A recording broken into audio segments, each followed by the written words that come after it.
Part 1 ended with Baelor defeating Daemon Blackfyre during the famous joust at the wedding tourney that saw Princess Daenerys Targaryen, sister to King Daeron II the Good, marry Prince Meryn Martell, ruler of Dorne, and earning him the name Breakspear.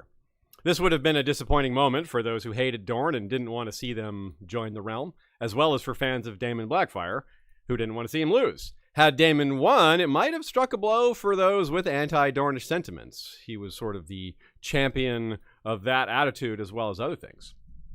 As it turned out, for Baelor himself, it was a huge win. Daenerys was his aunt, Meryn Martell his uncle.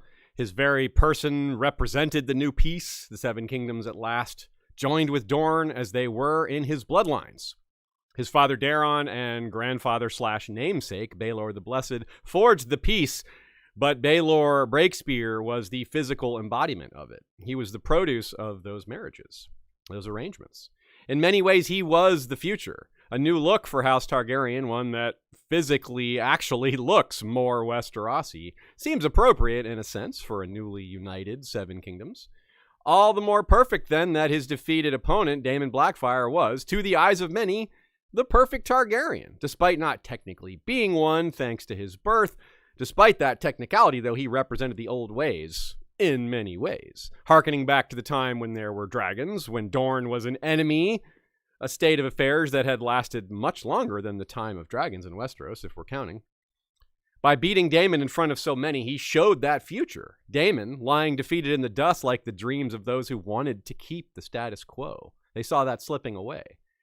I wonder how much Baelor felt the weight of all this. Did he feel that pressure while jousting? Was his victory more than symbolic, and did he realize that at the time?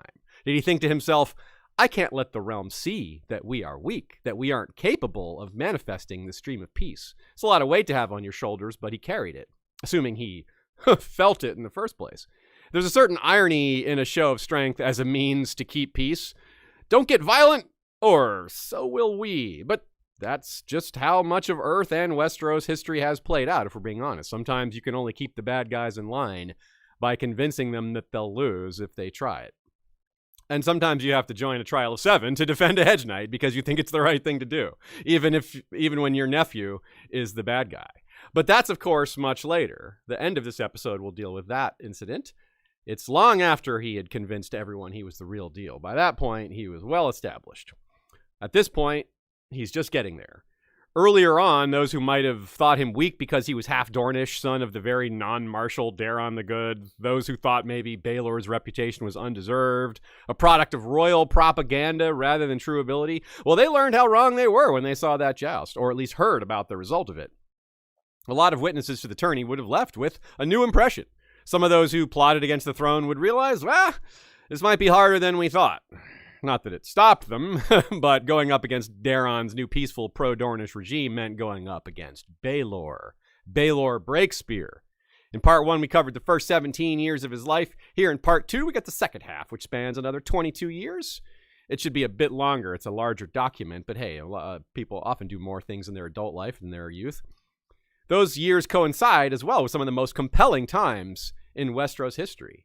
So we've got all that and more on this episode of History of Westeros podcast. Hello and welcome, everyone. It's time for part 2 of a very compelling and interesting and heartfelt story of Baelor Breakspear. Sean, you've got a little something in common with, or at least you could have something in common with Baelor here. And you have something in common with one of the important knights, Humphrey Harding, who fought after breaking his leg. Sean had knee surgery on his birthday this past week, yet he's here 4 days ago. Despite all that. So we praise your toughness there, Sean, and hope your recovery is going smoothly. Mostly here. Bear with me if I blank out or fidget or something. You're got a little painkiller than you there? Yeah, so it's the mix of pain and painkillers has got me a little uneasy. A little like Gregor Clegane today, then. Yeah. Well, the reason I said you could be like one of the characters is because right now you're not dancing, Sean. Dancing is difficult on one leg. But if you were fighting in a joust with an injured leg, you could be lancing Sean. Oh, it's only one letter off. Yes. Yeah, Lansing Sean, I can't believe I never thought about all these jousts. I know. It just came to me like an hour ago. So, all the rest of you should feel a failure for not thinking of that first. Also, we're all failures. The chat liked your shirt too, Sean. Denver, yes. Oh, that's right. First time ever. National champion Denver Nuggets. Nuggets is. I don't follow basketball. I'm glad your team won, but Nuggets is a particularly great name for a team. I noticed it's like something like some animal, some statuesque, powerful animal or something like that. But no, Nuggets. I love it. I don't want to diverge too much into basketball, but for you, Aziz, or anyone else who doesn't follow basketball particularly, the Nuggets have this player, Jokic. They call him the Joker, and he's breaking 50-year-old records. Magic Johnson said he's on par with LeBron and Michael Jordan for changing the game, like to give you an idea of how incredible he is. So it's awesome to see him win the championship. That explains why the chat also said Joker Gang, Joker Gang, Joker Gang. There you I go. didn't see the connection. By the way, the name Magic Johnson is also just it says a lot, doesn't it? Like, this guy has a high opinion of his junk. My Johnson is magical. Yes, that's right. Shout out to our good friend Nina, who is a particular fan of this character in this time period, as am I. She added a lot of great notes to this one, as she so often does. And I want to point you, as I so often do, to her blog. She takes a lot of great questions on A Song of Ice and Fire. I've pointed out that many times. But she also takes questions on certain historical periods. In this case, Henry VIII. She got a question about Anne of Cleves, because Henry VIII is a favorite of hers, so she knows a lot about him. Henry VIII is the number one parallel to Aegon the Unworthy, so you would recognize a lot of his attitudes and character in Aegon if you weren't too familiar with Henry VIII. So check that out, goodqueenally.tumblr.com, and check out what she has to say there. Is that, John?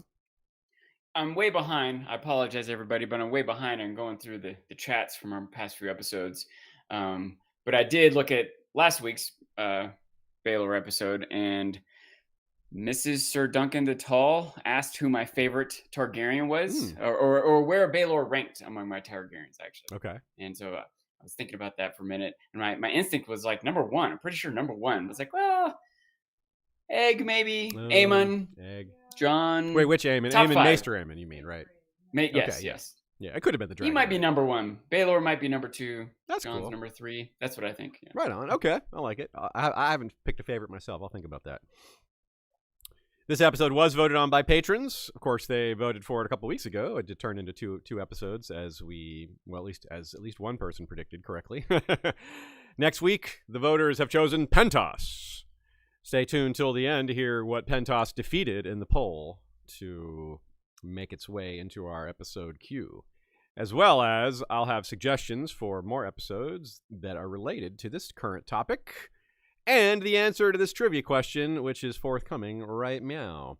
The Lord of Blacktide in the Iron Islands was also a Baelor. I say was because Euron cut him into 7 pieces. Kind of an interesting guy. He was raised as a hostage at the High Tower, which is why he turned to the Faith of the Seven, which is why Euron cut him into 7 pieces specifically. The question is, though, what's the name of his ship? Hint, it's a reference to one of George R. Martin's other works. That might ring a bell for some of you. It may enable you to guess otherwise. But the answer at the end. So Baelor, from age 17 to 25, that is the ages from the tournament where he earned his nickname until the Blackfyre Rebellion. It was, of course, the major event of the end of the 2nd century AC, the Blackfyre Rebellion, but it was a full 8 years after the marriage and tourney before it actually broke out. In that time, of course, the groundwork was laid while his father's reign continued to reshape the realm, which continued to upset those who didn't like the way these changes were progressing, especially because they just kept coming. Maybe some thought the pace of change would slow down or things would maybe settle, but no, change kept happening. Here's a quick quote from Sir Eustace Osgrey from the Sworn Sword, our go-to bitter Blackfyre. Daron bore the same name as the young dragon, but when his Dornish wife gave him a son, he named the child Baelor, after the feeblest king who ever sat the Iron Throne. you can see the anti-Dornish. You wouldn't mention the race of the queen or the wife if it wasn't a problem. But he's like, Dornish. You can almost hear him like sneering as his Dornish wife gave him a son. He named the child Baelor after the feeblest king. I was like, oof, you are bitter, aren't you? That feeble king who walked across the desert barefoot. Yeah, that feeble feeble? king, the one that like went into the snake pit and came out. Like, okay, yeah. Doesn't sound so feeble, does he? Peaceful, yeah, but feeble? No, not feeble. Yeah, but his name, that's the point, though. His name said a lot. Like, it actually mattered. Even his name was offensive to some people. They found everything to like pick at, the things they didn't like about the other side, and it just, yeah, it really stuck in his craw. Even your name is offensive to me, damn it. So just as he physically represented the realm in his look and his bloodlines, also his name. But let's talk more about the appearance, because that is maybe even more notable, the thing that stands out. We talked about the Dornish-Targaryen connection, how that's embodied within him, but it's not just that he looked Dornish. It's that he looked different than literally every other Targaryen king who had actually sat the throne to this point. And most Targaryens, period. So it wasn't just looking Dornish, it was not looking Targaryen. So it's kind of a double whammy in that sense. Of course, he never actually ascended the throne, but it really looked like he would for a variety of reasons. So he had brown hair and eyes. Like, he didn't really look Targaryen even a little bit. And he was clean shaven. Not super unusual, but not common. More Targaryens and just Westerosi in general men would have beards than not. Maekar, his younger brother, had a silver hair and full beard, silver beard thing going. So even his younger brother looked like that. Now, Daeron II was also beardless. So was Viserys II.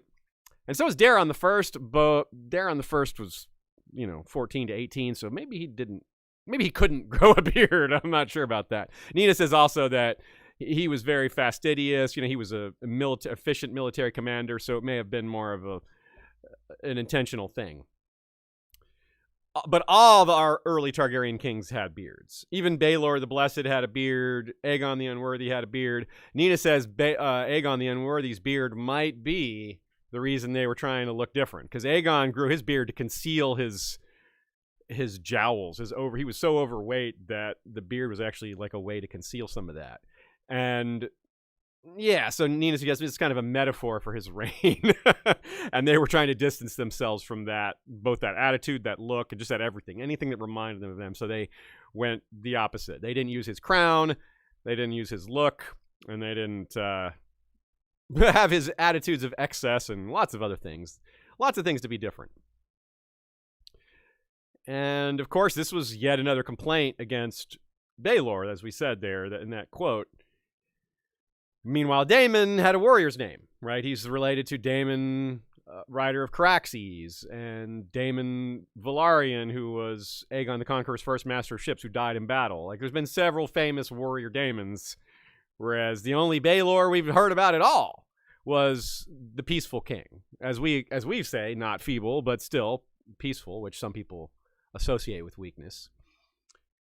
So, but he looked like a warrior. That helped a lot. He had that twice broken nose, which, that's a thing that we don't know when he got his nose broken, but it was fighting, right? It was in tournaments or battle or something. So, that helps make you look like a warrior. You have some battle scars. It's a type of scar, basically. It might have been a knitting accident. Knitting accident, yes. He was always knitting while climbing stairs, and he's not paying attention to where he's going, So this next section is called the United Kingdom of Westeros. The UK of Westeros, that's right. In part because Westeros is shaped like the UK, turned around, yeah. But though it's still called the Seven Kingdoms, even with Dorne added to it, that's a topic for another time, why the number didn't change and why it really wasn't 7 in the first place. But yeah, like I said, story for another time. Dorne was added to it, meaning everything not north of the Wall was now under the authority of the Iron Throne. This is a gigantic change, right? It's a huge difference. Dorne had been an independent nation since the time of Nymeria's conquest. Prior to her coming, it had been a mass of shifting independent kingdoms, much like the rest of Westeros was or had been at various times. Now, this was later in that era, so it wasn't like 100 kingdoms. The more powerful houses had established themselves. It was more like 6 kingdoms, maybe. If we go by how many kings Nymeria sent to the wall in golden fetters anyway. It was 6, so that could be that's a good number to rest on. And as an aside, we've never really focused on how Dorne felt at being brought into the realm. Like, we've talked about it from the Westerosi perspective and how all these Marcher lords hated it and some of them were for it, but we never talked about like how the Dornish felt about it. As well as we do with Westeros, it wouldn't be a monolith. Some of them would be cool with it. Some of them would be very happy with it. Some of them would hate it. Same ones, you could look at some of the same circumstances to decide and figure out who hated it. The ones on the border probably hated it. They're the ones that their identity was so established via warring with the people on the other side of that border. Just like the Marcher lords didn't like seeing Dorne as an ally. Well, the Dornish people on that side probably felt similarly. But not all of them. Some of them were probably like, finally, we're done with this crap. we can I can farm now and not worry as much about someone coming in and burning my farm. At least if they do, it'll be a Dornish person. And which isn't better, but is less likely to happen. So, like, for example, the Ironwoods. Good chance the Ironwoods didn't like it. The Ironwoods are on the border there. They already resent the Martells for being more powerful than them, and this was a step up for the Martells to be even more powerful than them. So the distance between the two houses got bigger. A lot of potential resentment there. The Ironwoods still call themselves the Blood Royal. It's like their lord is called the Blood Royal. Like, that's pretty. It's pretty bold, It may be pretty bold, but it also reminds me of I don't know, is that a Tywin quote? It's like, if you have to tell people that you're the king, you're not really the king. Yeah, and so we're not positive, but the Ironwoods probably fought for the Blackfyres in the first Blackfyre Rebellion. They definitely fought for them in some of the others, but probably the first as well. So, of course, a big problem here would be prejudice on both sides, right? It's not just losing their place in the world, saying our identity was as warriors on the border. But after so long being warriors on the border, yeah, they have hatred towards that other side. So it's not a thing you can erase overnight, having this, like, we hate the Dornish or we hate the Marchers. So that's a problem, but it's a worthy problem to tackle, one that, if tackled well in the long term, creates a lot of peace. And we can fast forward to Song of Ice and Fire.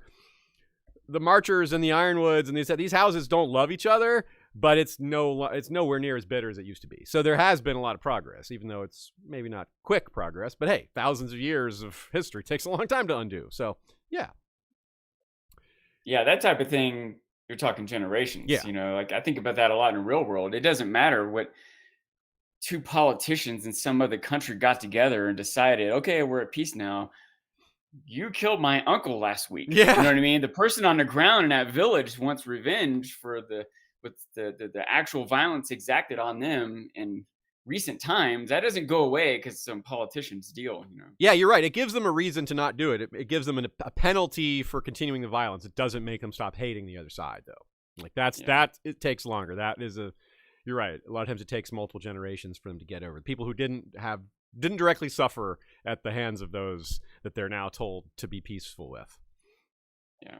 But there wasn't, it would be wrong to say that racism, prejudice, things like that are the only reasons for animosity here. Dorne, as part of the peace deal, wasn't given the same laws and restrictions imposed on them like the Westeros. So the Starks, the Baratheons, the Tullys, they had stricter rules, more taxes, things like that than Dorne. And that, of course, you can see why that would be a thing that makes them chafe and say, well, why do they have to pay less? Why? And they get to still be called the Prince of Dorne, It's not, they didn't lose their title, right? A Dornish person might be able to say, look, y'all, the reason we get these so-called concessions is because Aegon and his sisters conquered you. Failed to conquer us. In fact, you people failed to conquer us repeatedly. So yeah, we don't have to give up as much as you did.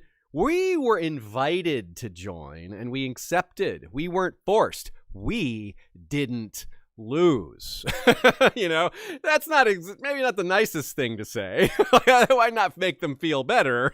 But sitting back like we can do, and we're not involved personally, we're like, yeah, that is kind of true, isn't it? But you could also see why that would maybe not be great to have this imbalance of laws. So, yeah. And of course, Nina also points out Daeron II didn't get full buy-in from his vassals making this arrangement. It was kind of a, we're doing this, and you're going to like it. Of course, it started before him, Baelor and etc., but there was plenty that just didn't like it. And these are powerful people who didn't like it. And that's part of where we get to the Blackfyre Rebellion, 8 years later or so. Now, not to mention, though, there's even more favors. First of all, you get the tax write-offs, the title gets to be kept in place. But also, there's just more favors implied. You're married to the king. You got to figure the king's going to give some favors to his own family. So that's just implied that they're going to get even more benefits from this arrangement, ones that aren't necessarily written down or quantified, but it's clearly there because this is your in-laws, right? Some might have even seen it as more of a dual monarchy rather than one kingdom subject to another, and that would have enhanced the bad feelings. And hard to say they're entirely wrong. Like, Dorne was allowed to operate independently in a lot of ways. So throughout all this, what did Baelor do? Baelor's got a lot of new responsibilities. He sees this as part him. He's part Dornish. He's the bridge for a lot of this. I would think, given the way we see him act, given the way we see him behave later, he wouldn't descend into factionalism. In fact, he would probably try to do the opposite. He would probably try to avoid factionalizing and try to constantly reach out to the other side. He would obviously still be associated with the Dornish side of things. That's his family. And his in-laws were Dondarrions who were Marcher House. Maybe the only Marcher House in his corner, though. The others might have still been upset with the arrangement. Maybe they looked down on the Dondarrions as well. A lot of unanswered questions in terms of who felt what about who. But it's a really excellent setup. Another thing Daeron did to denote the peace, to try to enshrine it, to make it more physical, to make it more permanent, was the building of Summerhall. The site was chosen with a lot of intent. It's right near the border of Dorne, the Stormlands, and the Reach. There's actually a little area where the realms actually come together, and it makes it a little of a unique spot. Now, of course, it's in ruins, which is symbolic in another way, but it's a sensible place to meet.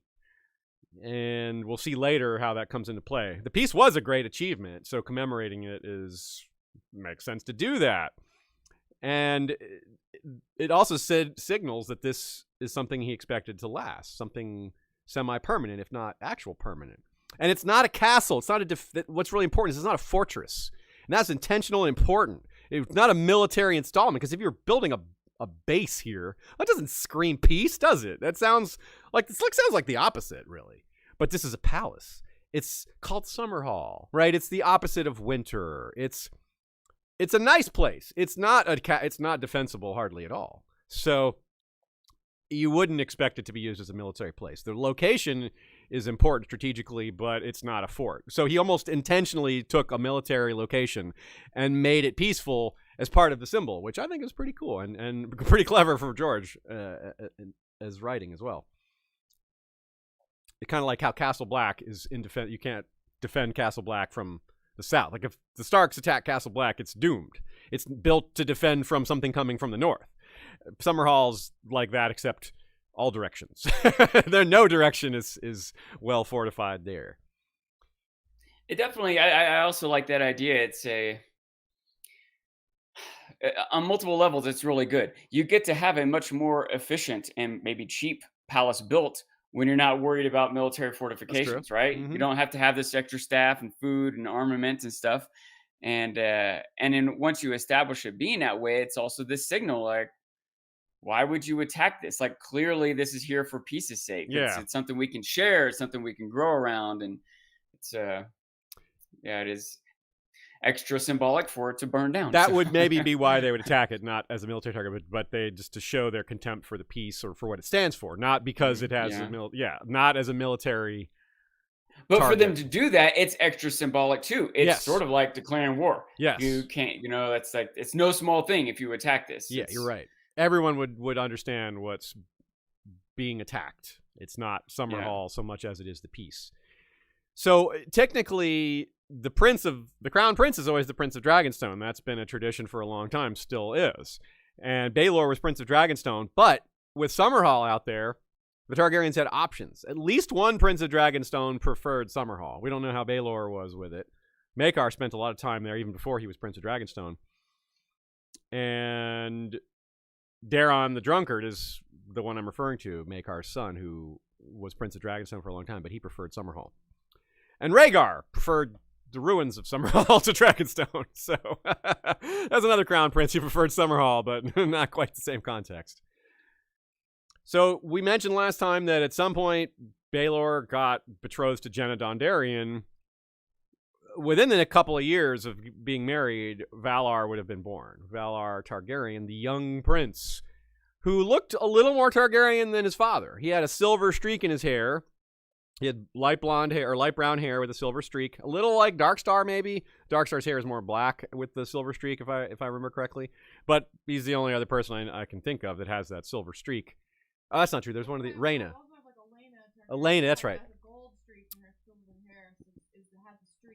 Right when I said it, I thought of her. Yeah, was it Elena or Rhaena?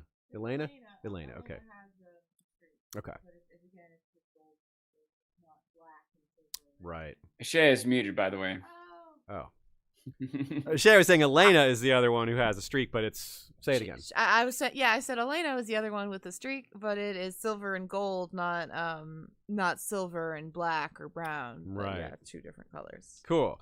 And Valar also has blue eyes, which is not necessarily Targaryen, but it's closer to the purple than Baelor's brown eyes. It's just like Aegon in the main novels has blue eyes, and the blue hair makes his eyes pop more, which is maybe a way to make them look less purple, but it's what it's said is it's a way to honor his Tyrashi mother, which is maybe an in-joke fact that all Blackfyres were mothered by Rohan of Tyrosh. Yeah. So, yeah. It's kind of interesting that he looks more Targaryen than his father. You wonder if that was... saw that as a good thing, like eventually the realm will be in his hands, someone who kind of is the physical embodiment of both sides, maybe. Not really clear. And then Mataris would have been born. We have no idea when Mataris was born. Valar's age is a little clearer, but it seems like Mataris was pretty close to Valar's age. His nickname was the Even Younger Prince. So the Young Prince and the Even Younger Prince. He also may have had a similar look, but we don't know what he looked like at all. Like, we don't know if he had the streak or brown hair or silver hair. Not completely unknown. But these names, Valar and Mataris, never had names like that before. Completely new. These are different styles. So not only do we have this new world of Targaryen Dornish merging, it comes with new names. I think that's a sign of the new culture. Nina says, Mataris is similar to the Valyrian city Mantaris. It's just one N away. And there's a Valyrian named Montaris, which is also kind of close, but definitely not the same. So you can kind of maybe see the origin there. It's a little bit Valyrian, but it's clearly not Targaryen. So they may have been trying to pick something that sounds Valyrian, but is distinctly not Targaryen as a way to denote the change within the dynasty, which is really great detail. I love that this is part of it. And Valar, by the way, if you're not clear, it's not spelled like Valar Dohaeris or Valar Rereadus. It's two R's in the Valar, which is, yeah, a little interesting. Kind of like the name Visera, which has two R's, which is a little uncommon to see the Targaryen names not end in like an S. So many of them end in S or N, you know, especially S. Rhaegar is a little different. So I would have really liked to see it, and we've never actually seen it, but consider how a lot of houses mash their two sigils up when they're showing their heritage. Sometimes they quarter it, but sometimes they make a combination sigil. Like Bittersteel's is so cool with the horse breathing fire and having wings. That one's one of my favorites. Imagine this. Stannis' is pretty cool. Stannis is really cool too. I agree. But imagine the sweet dual heritage you get from Dondarrion's purple lightning and a dragon. Like, that's awesome. You could have the purple lightning behind it, like framing it, or like shooting out of their eyes or out of their mouth. Like, which dragon is it in D&D? The blue dragons that breathe lightning, right? That's their, yeah, it's the blue dragons that breathe lightning. And so it just reminds me of stuff like that. And purple, it's purple lightning too. It's purple for Targaryens. It fits so well. Someone draw that. So, and as we get closer to the rebellion in the timeline, it becomes all the more important to check in with where things stood with regard to loyalties within the House of the Dragon. I'm glad I can use that phrase, House of the Dragon, to represent multiple families under one umbrella, because it's not just Targaryen we're talking about anymore. In other words, who seemed to stand where as the divisions grew. Early on, of course, the Reds faction, it wouldn't have been called that yet, but Daeron, of course, Baelor, Aerys, Rhaegal, Maekar, and Bloodraven. Now, Aerys and Rhaegal weren't around a whole lot. Rhaegal wasn't all there mentally. Aerys was reading books. But Maekar and Baelor were warriors. Bloodraven was a hardliner and a warrior and hyper loyal. He, at some point, got the Raven's Teeth and Dark Sister. More on that in a minute. Nina points out, of course, Queen Mariah Martell as well, and maybe some other Dornish nobility that would have been around at her court. She would have maybe had ladies in waiting from amongst the nobility, and their families would be on the red side. Certainly you wouldn't have ladies in waiting from families whose loyalty is not very solid. So there's a lot of room for just some unknowns that would have been around that aren't named by the history books, but that still could have been pretty important. And even if they weren't important, just their presence would tell us a lot about who stood where. On the black side, Daemon and Aegor, of course. Dana the Defiant, if she was still around, that's a big open question as to when she died. But by this time, let's not forget, young Aegon and Aemon, Daemon's twins. And then Daemon the Second, who, of course, wouldn't have been called Daemon the Second. He would have been, I don't know, Daemon Jr. They don't use that term in Westeros, but young Daemon. Little Daemon. Yeah, little Daemon. Little Daemon. Plenty of gold chains for their Valyrian steel chains. What's that? Daemon. Daemon. Like with an I-N. M-I-N. He's Little Daemon. Daymax and Daemon. Yeah, Daemon. Daymax and Daemon, yeah. He was born in 189, 2 years after the wedding tournament. So he would have been 9 years old when the Blackfyre Rebellion broke out. So old enough to have been aware of a lot of goings on and maybe started to have dreams as well. More on that later, too. And Daemon had... Real quick. What's that? I just got to say... Little Daemon is a much better nickname than Even Younger Prince. Even Younger Prince is not the most creative nickname, although it is funny. It doesn't roll off the tongue very well. I mean, it's... EYP, even that's like hard to say properly. Even the acronym isn't great. So, Daemon also had 4 other sons and at least 2 daughters, most of whom... had to have been born before 196, or maybe if not all of them, because Bittersteel grabbed them all and fled overseas with them after the war, after the Redgrass Field. And of course, Daemon wasn't having more kids after he died unless Rohan was pregnant. So at most, one more child could have been born. So she was probably at court as well, if not back at their keep, constantly popping out children, because that was quite a schedule of having children. 9 children in between their marriage in the year like 186 or 185, so it's a lot of kids.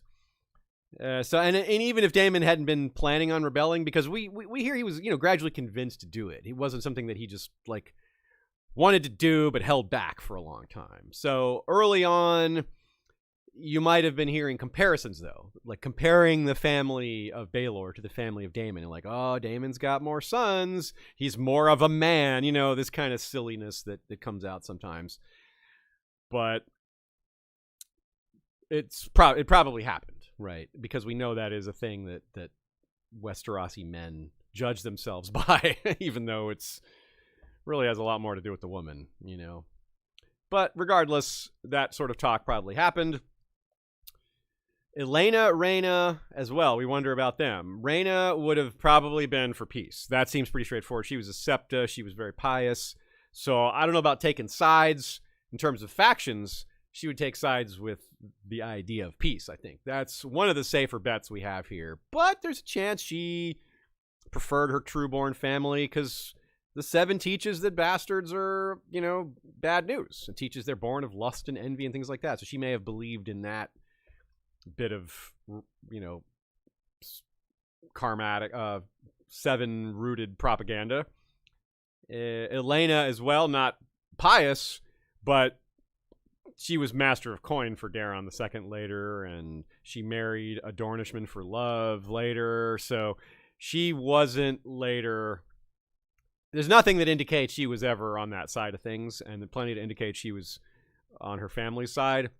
Also, Eustace Osgrey, Nina points out, complains about women whispering in Daeron's ear. This is very probably one of the women he was referring to, because she was a power behind the throne, a very influential woman who didn't officially have a seat at the council, but was, as we said, basically the master of coin, de facto master of coin. Made the decisions, but didn't have the title. Now, how old was Valar? We guessed about how old Daemon Jr. was, Daemon, but Valar was probably around 20 in the Hedge Knight, maybe a couple years older, but he couldn't have been too much older. So he could have been old enough to be a squire during the Redgrass Field. So he could have been, he might have even been at his father's side. It wouldn't necessarily have been mentioned, like squires don't get a lot of attention necessarily, especially if nothing happens to them. But very possibly. And someone like Baelor, like Jaime, think about Jaime having, like, he's like, I got more squires than I can shake a stick at. Like, what do I, this is just a thing. You just, nobles who are good at fighting as a point of alliance, as a point of pride, you just get squires thrown at you. And Baelor, Breakspear, being who he was, he had to have just gotten a ton of offers to squire youngsters. But his own son, his own heir, obviously he's got the inside track, you know. They may have thought it better to have him learn from somebody else, but surely he, you know, from his father seems very likely. And which would be interesting, putting him around the same age as maybe as twins Aegon and Aemon, maybe a little younger than them, which means he may have trained with them, which is a normal thing to do as well, because Baelor and Daemon trained together. Maybe it's a way to make them be friends and keep them from having animosity later. The same thing we see in the Dance of the Dragons. It didn't work out there. The children of Rhaenyra and the children of Alicent had to be kept separate, but that's why you try to put them together. It's why you try to make that work, so that it doesn't descend into that level of animosity that eventually leads to war. And of course, there's people outside the family that we should keep stock of. Other people around the Red Keep, like we said, maybe Mariah's ladies-in-waiting would be a good example, but also Fireball, the Red Keep's master-at-arms. We mentioned him a few times. The Kingsguard. The Kingsguard would be buddy-buddy with guys like Baelor and Daemon, and they'd also have their duties to attend to. They would have their personal loyalties and preferences, but that would be weighed against their duties, which, of course, as a Kingsguard is a really interesting subtopic. And some of these guys may have had real qualms based on how the rebellion broke out and who took what side. As far as we know, all the Kingsguard stayed loyal. None of them went to Daemon. But they may have felt bad about that. You know, they may have, well, I'm sure they didn't feel good about it, you know. And, you know, and Baelor being a guy like, think about Rhaegar and how he was really close with some of the Kingsguard. They were really tight with him. Now, part of that is because there was real animosity between him and his father, and there was a need to take sides well before anything happened, whereas that may not have been the case here. We don't know how much factionalizing happened ahead of time.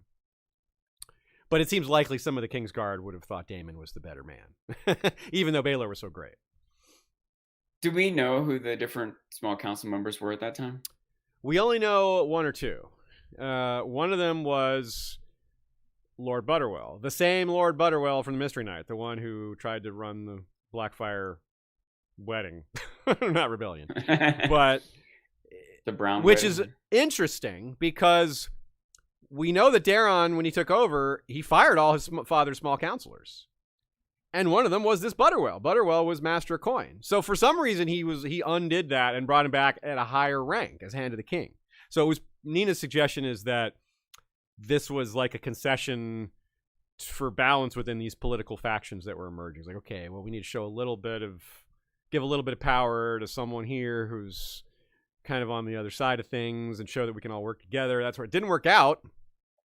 But it's a big curiosity why it even happened in the first place, given that he fired all his other father's counselors for being so corrupt. So for some reason, he brought this guy back. And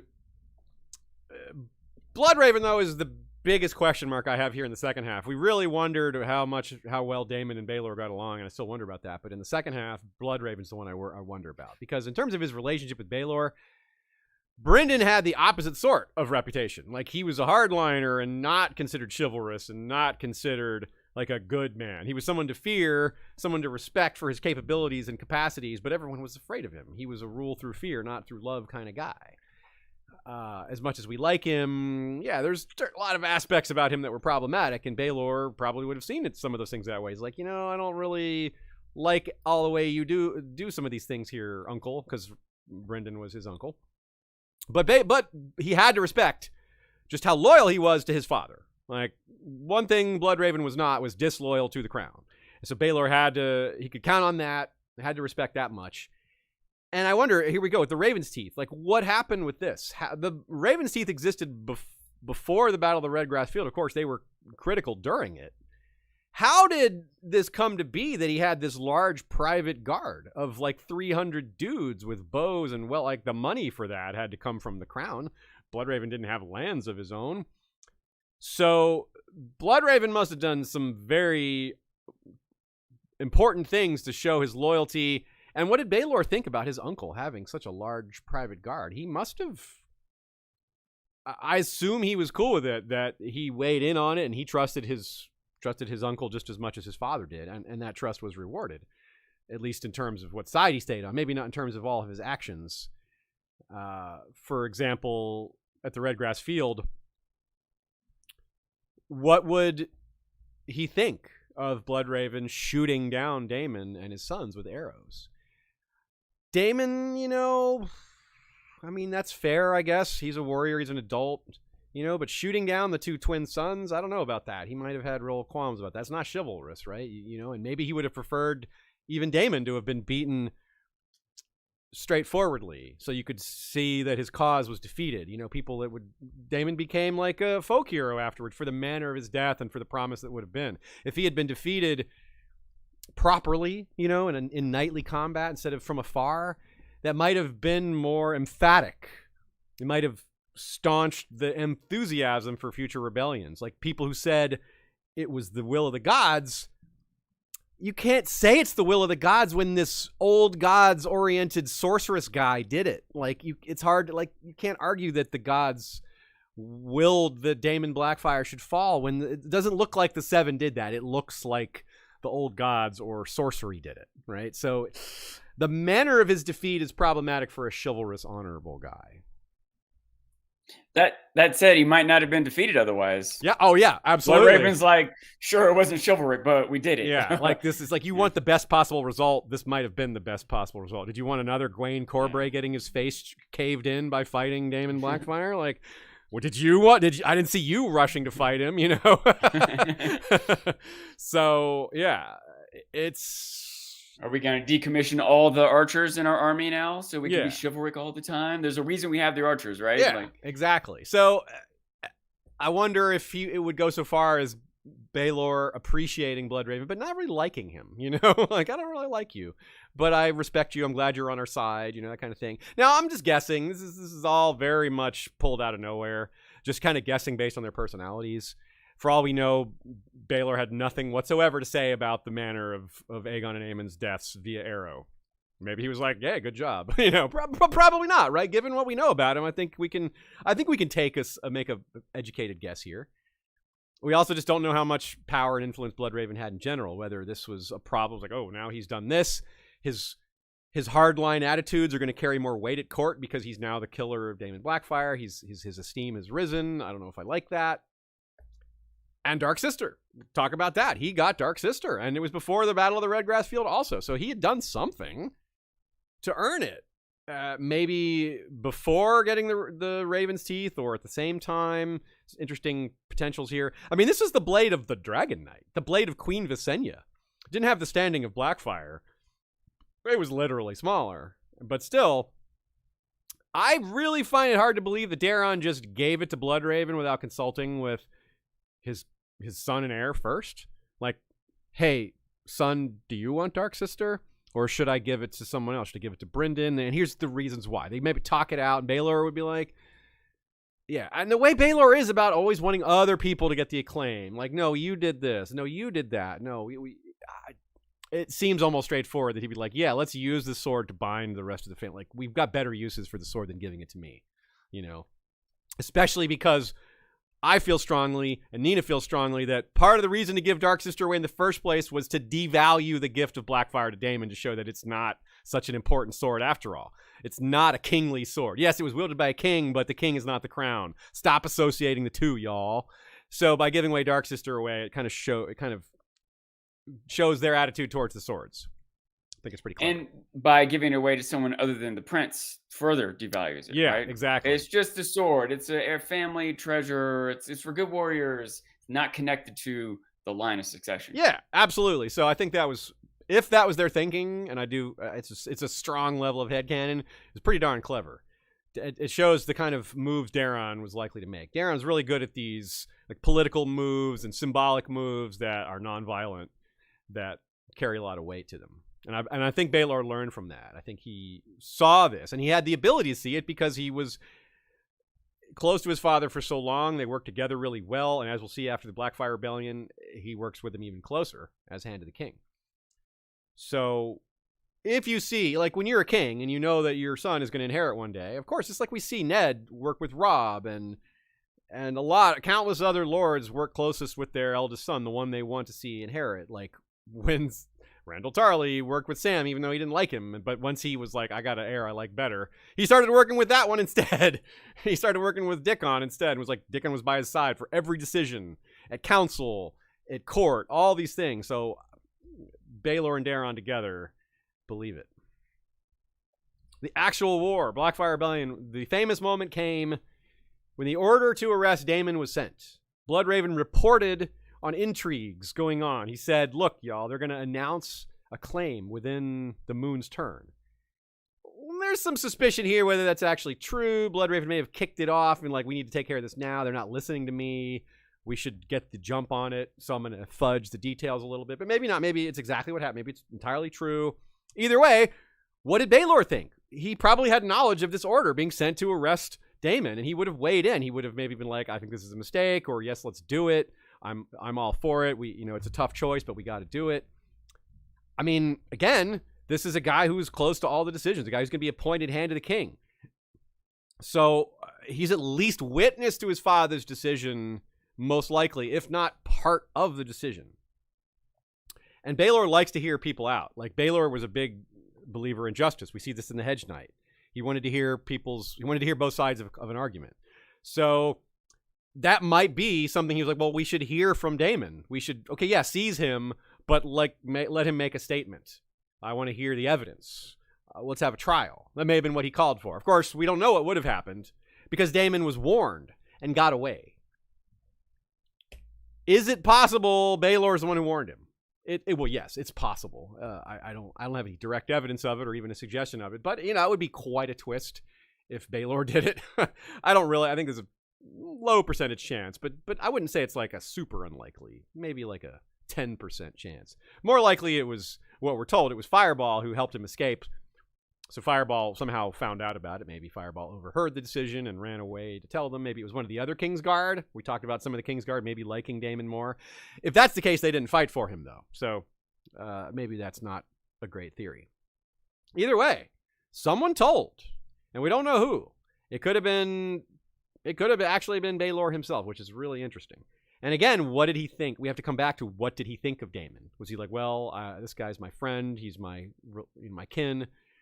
But that's small fries next to throwing the realm into civil war. So I think he would do what's best for the realm, but it would have been a real like human heart in conflict with itself moment if he was actually friends with Daemon and respected him or wanted them to like have a future together as friends, which you could see that just falling apart right before his eyes with this evidence, which may not have been evidence. It probably was, though. So this is Lord Ambrose Butterwell again, the one that held the second Blackfyre party. He was Hand of the King. And he may have been glad to see Baelor preach leniency. Because Baelor, that's the first thing he did, was he preached leniency towards Daemon, which is part of why I wonder if he was the one that told, or if he was friends with him, or if it's just his, let's exhaust all avenues of peace first before we go to war. That, to me, sounds like the most likely possibility, but it doesn't have to be just one answer. There's could be multiple reasons here. He did such a bad job of containing the rebels, Lord Ambrose Butterwell, that is, that he was fired. Some people later suspected him of being too friendly with the blacks. Of course, he did try to start the second Blackfyre Rebellion. And when the rebellion started, he sent one son to fight on each side. He was one of those guys, like, oh, I'm not taking sides. So that seems more likely than because he lost his land and other stuff. That's why he sided with the blacks eventually. But either way, he was fired and replaced by Lord Hayford. Now, Hayford was a hardcore loyalist. There was no question about him. And I think maybe King Daeron maybe felt like, oops, I screwed up. Because just a minute ago, we were like, why did he even rehire this guy? Why did he bring Lord Butterwell back as Hand of the King if he fired all his father's council for being so corrupt?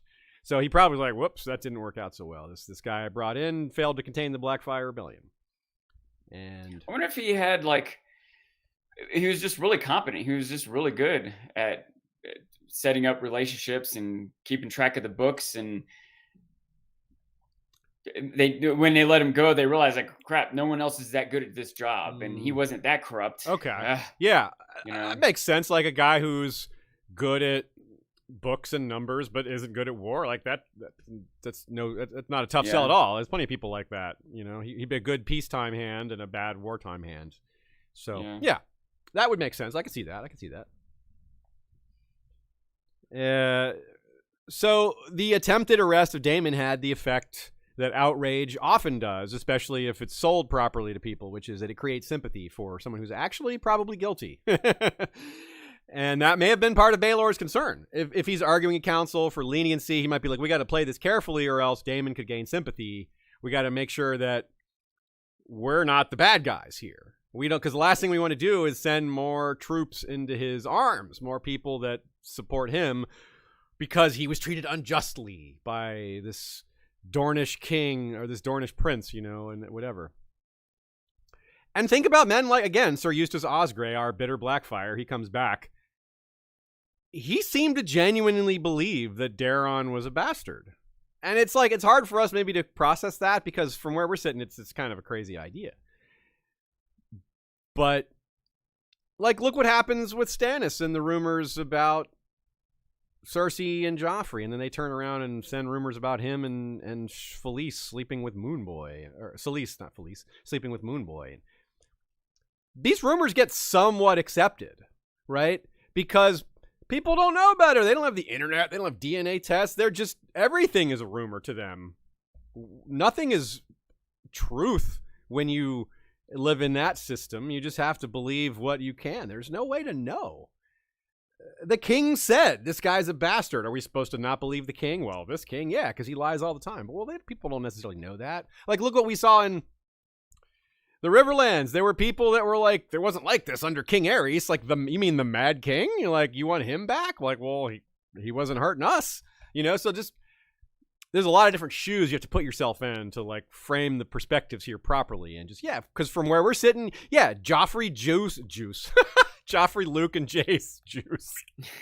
Or Juice and Lace. Joffrey, Luke, and Jace are obviously bastards from where we're sitting, but it's a little less obvious in world. Myrcella, Tommen, and Joffrey, the other Joffrey, right? Obviously bastards to us, but in world, not so obvious, right? Same thing here. It's not obvious that Daeron's not a bastard. It's not obvious that he's not the son of Aemon the Dragon Knight. So, yeah. It's tricky. Now, again, this wouldn't make Baelor Breakspear a bastard, but it would put his claim below Daemon Blackfyre's. If his father, Daeron, was a bastard, and Daemon's also a bastard, but Daemon's actually a bastard of the king, and Daeron isn't, well, then Daemon comes first. So from their logic, it's not really convoluted at all. It just takes this one truth of, well, Daeron's a bastard, thus Daemon comes before him. It's actually quite simple when you put it that way. And looking Dornish... Baelor looking Dornish wouldn't help, even though we know that's irrelevant. But if you have anti-Dornish sentiment, that just pushes you even farther into Daemon's camp. And these are the people. This is one thing I love about Baelor. These are the people Baelor is saying we should go easy on. Yes, they believe lies. Yes, they are against us. But we shouldn't feel bitter towards them. We should still hold out an open hand towards them. We should still try to bring them back into the fold peacefully. He's logical and magnanimous, Nina says, about rumors. Yes, he doesn't turn bitter. He doesn't hate the people for believing this nonsense about his father and his family. He's like, well, this is how it is. We got to deal with it. I'm the prince. I got to handle this maturely, with forward-thinking capacity, and without taking it personally. And this is one of the reasons people like him so much, because that's a very virtuous way to handle it. It's an honorable way to handle it. It's a way we could all learn from that, right?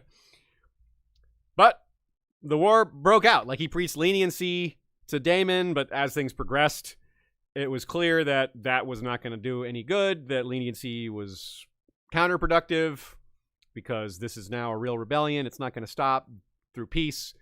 It's only going to be stopped through force of arms. And Baelor was deployed south to collect an army of Dornish and Stormlanders.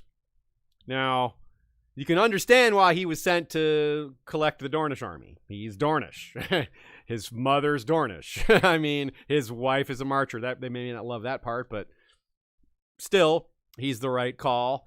And of course, going to the Stormlands, well, his wife's a marcher lord. That's the Stormlands. And the Stormlands are in the hands of the Baratheons. The Laughing Storm fought at Baelor's side, at Dunk's side in the Hedge Knight. That's the Lord of Storm's End. He probably wasn't Lord of Storm's End at this point, but his father probably was. It was probably his father. We don't actually know that.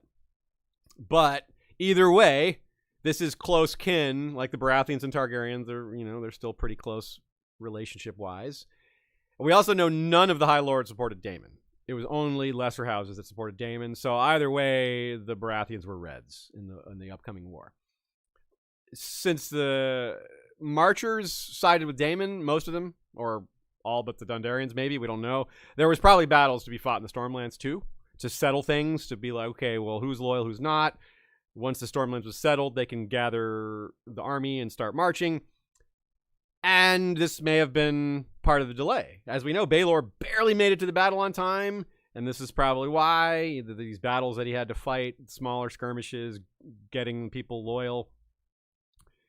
And Nina says, I wouldn't be surprised at all if Baelor acted a bit like his eventual great-great-great-nephew, Robert Baratheon, in using both his battlefield prowess and his charm to win people over, especially Stormlords in this case. While Baelor would almost certainly have had the support of the Dondarrions, it's entirely possible other marcher houses were opposed, and via ambition or ideology.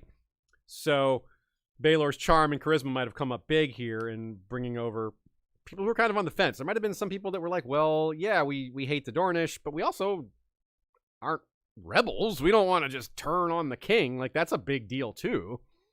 It's not an easily made decision. So he might have won some people over who were on the fence, which is a really powerful thing to be able to do. Like, if you got someone who's on a coin flip might be your enemy, and you, through charm and charisma and just your presence and bearing, are able to bring them to your side, I mean, that's just a huge thing.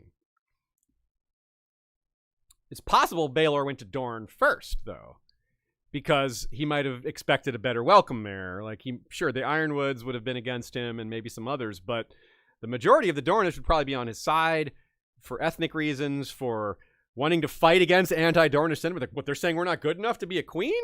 For our people to be queen? Like, outrageous. Let's fight them. Of course, some were like, yeah, we don't want to be a part of that realm, so let's join the rebels.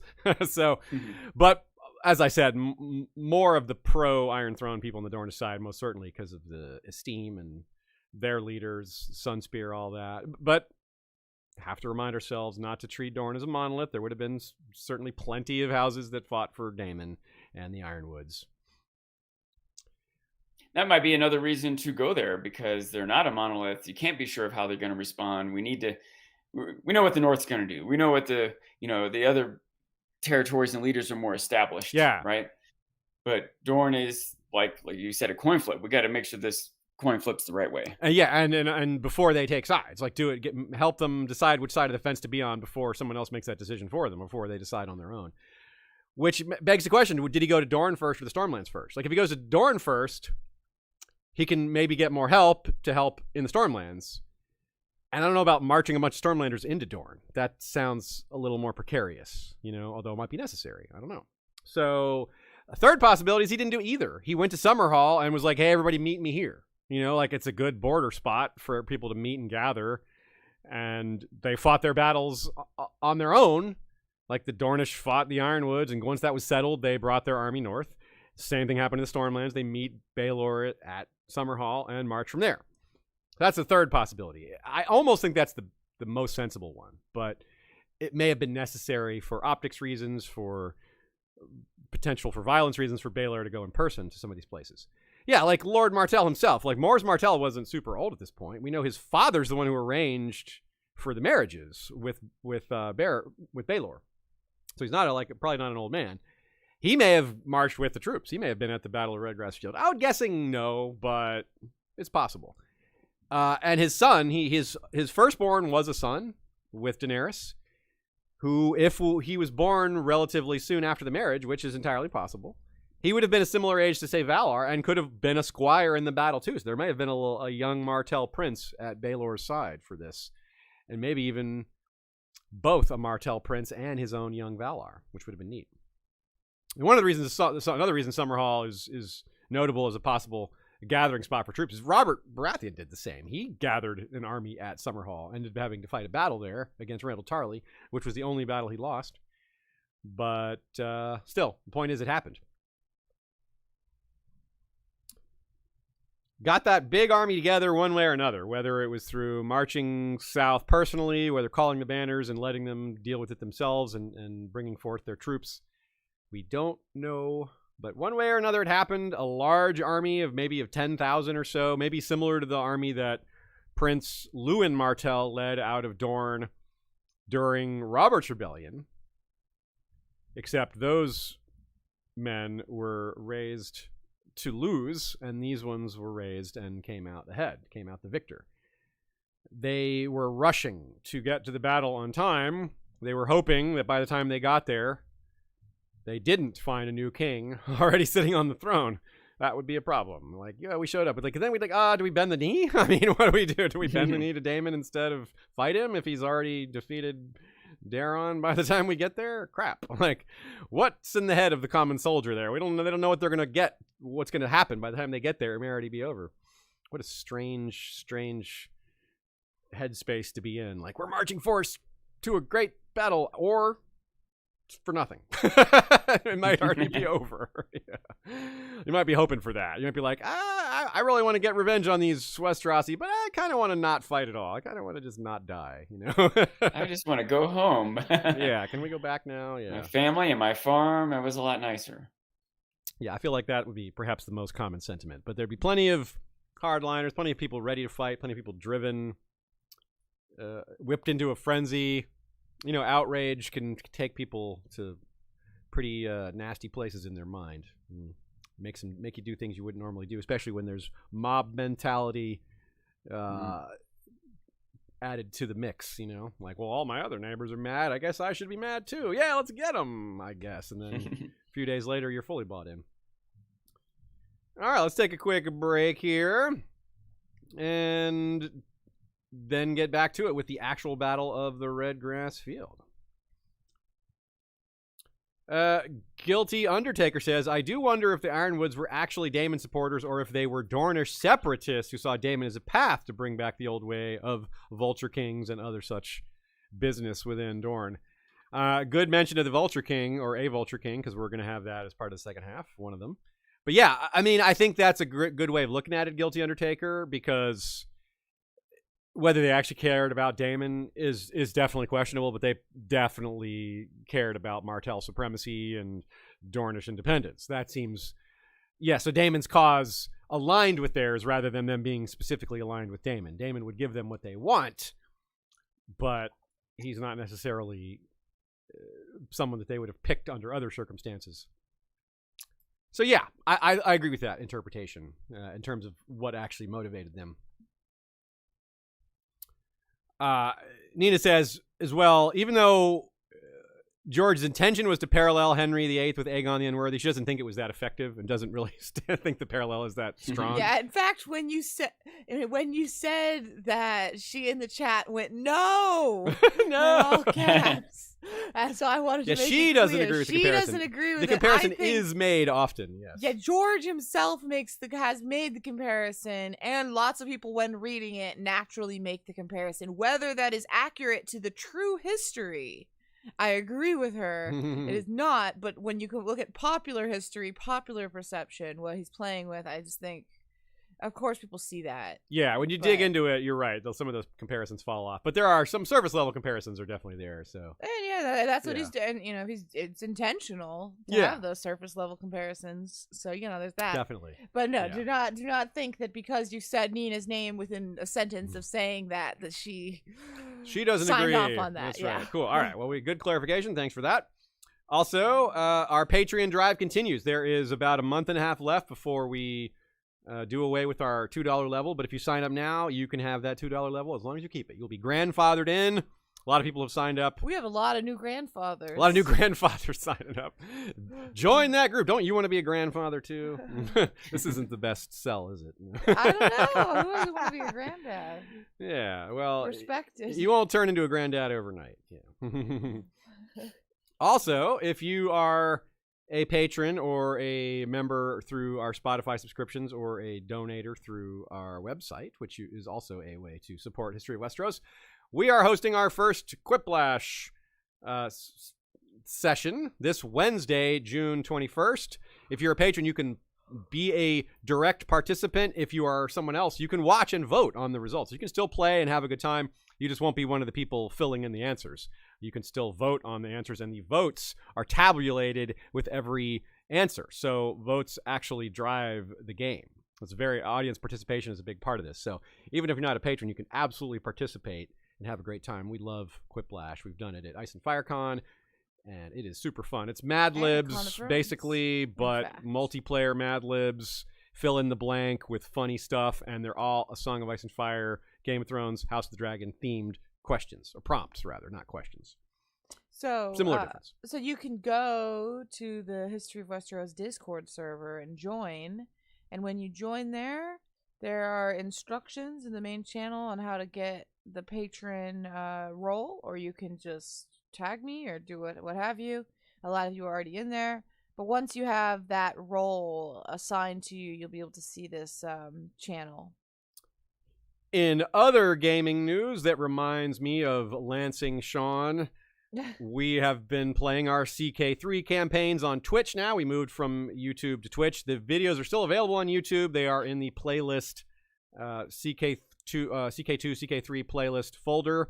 Not folder, rather, just playlist on YouTube. Yeah. So you can see them all there. They all get put there. They're also viewable on Twitch, which is where we do them live. But if you want to catch the replays, you can still see them on YouTube. Yeah, and they should still show the chat, even though on YouTube the chat won't be embedded anymore, but on the screen, it shows up on the screen. So you should be able to follow along with the conversation when relevant. And the reason I made the Lansing Sean joke just now is that I'm currently playing Jaime Lannister as Lord of Casterly Rock. And like, well, how did that happen? Well, he got kicked out of the Kingsguard because he lost a leg. So... and he still enters tournaments and jousts. So Sean, yeah, you should still be entering tournaments. Yeah, you should. Jousts. That's right. Don't you want to be like Jaime? All right, I will. Yeah, whenever there's a jousting tournament around, he'll enter it. Yeah, he'll enter all the jousting tournaments in Denver. He hasn't missed a single one yet.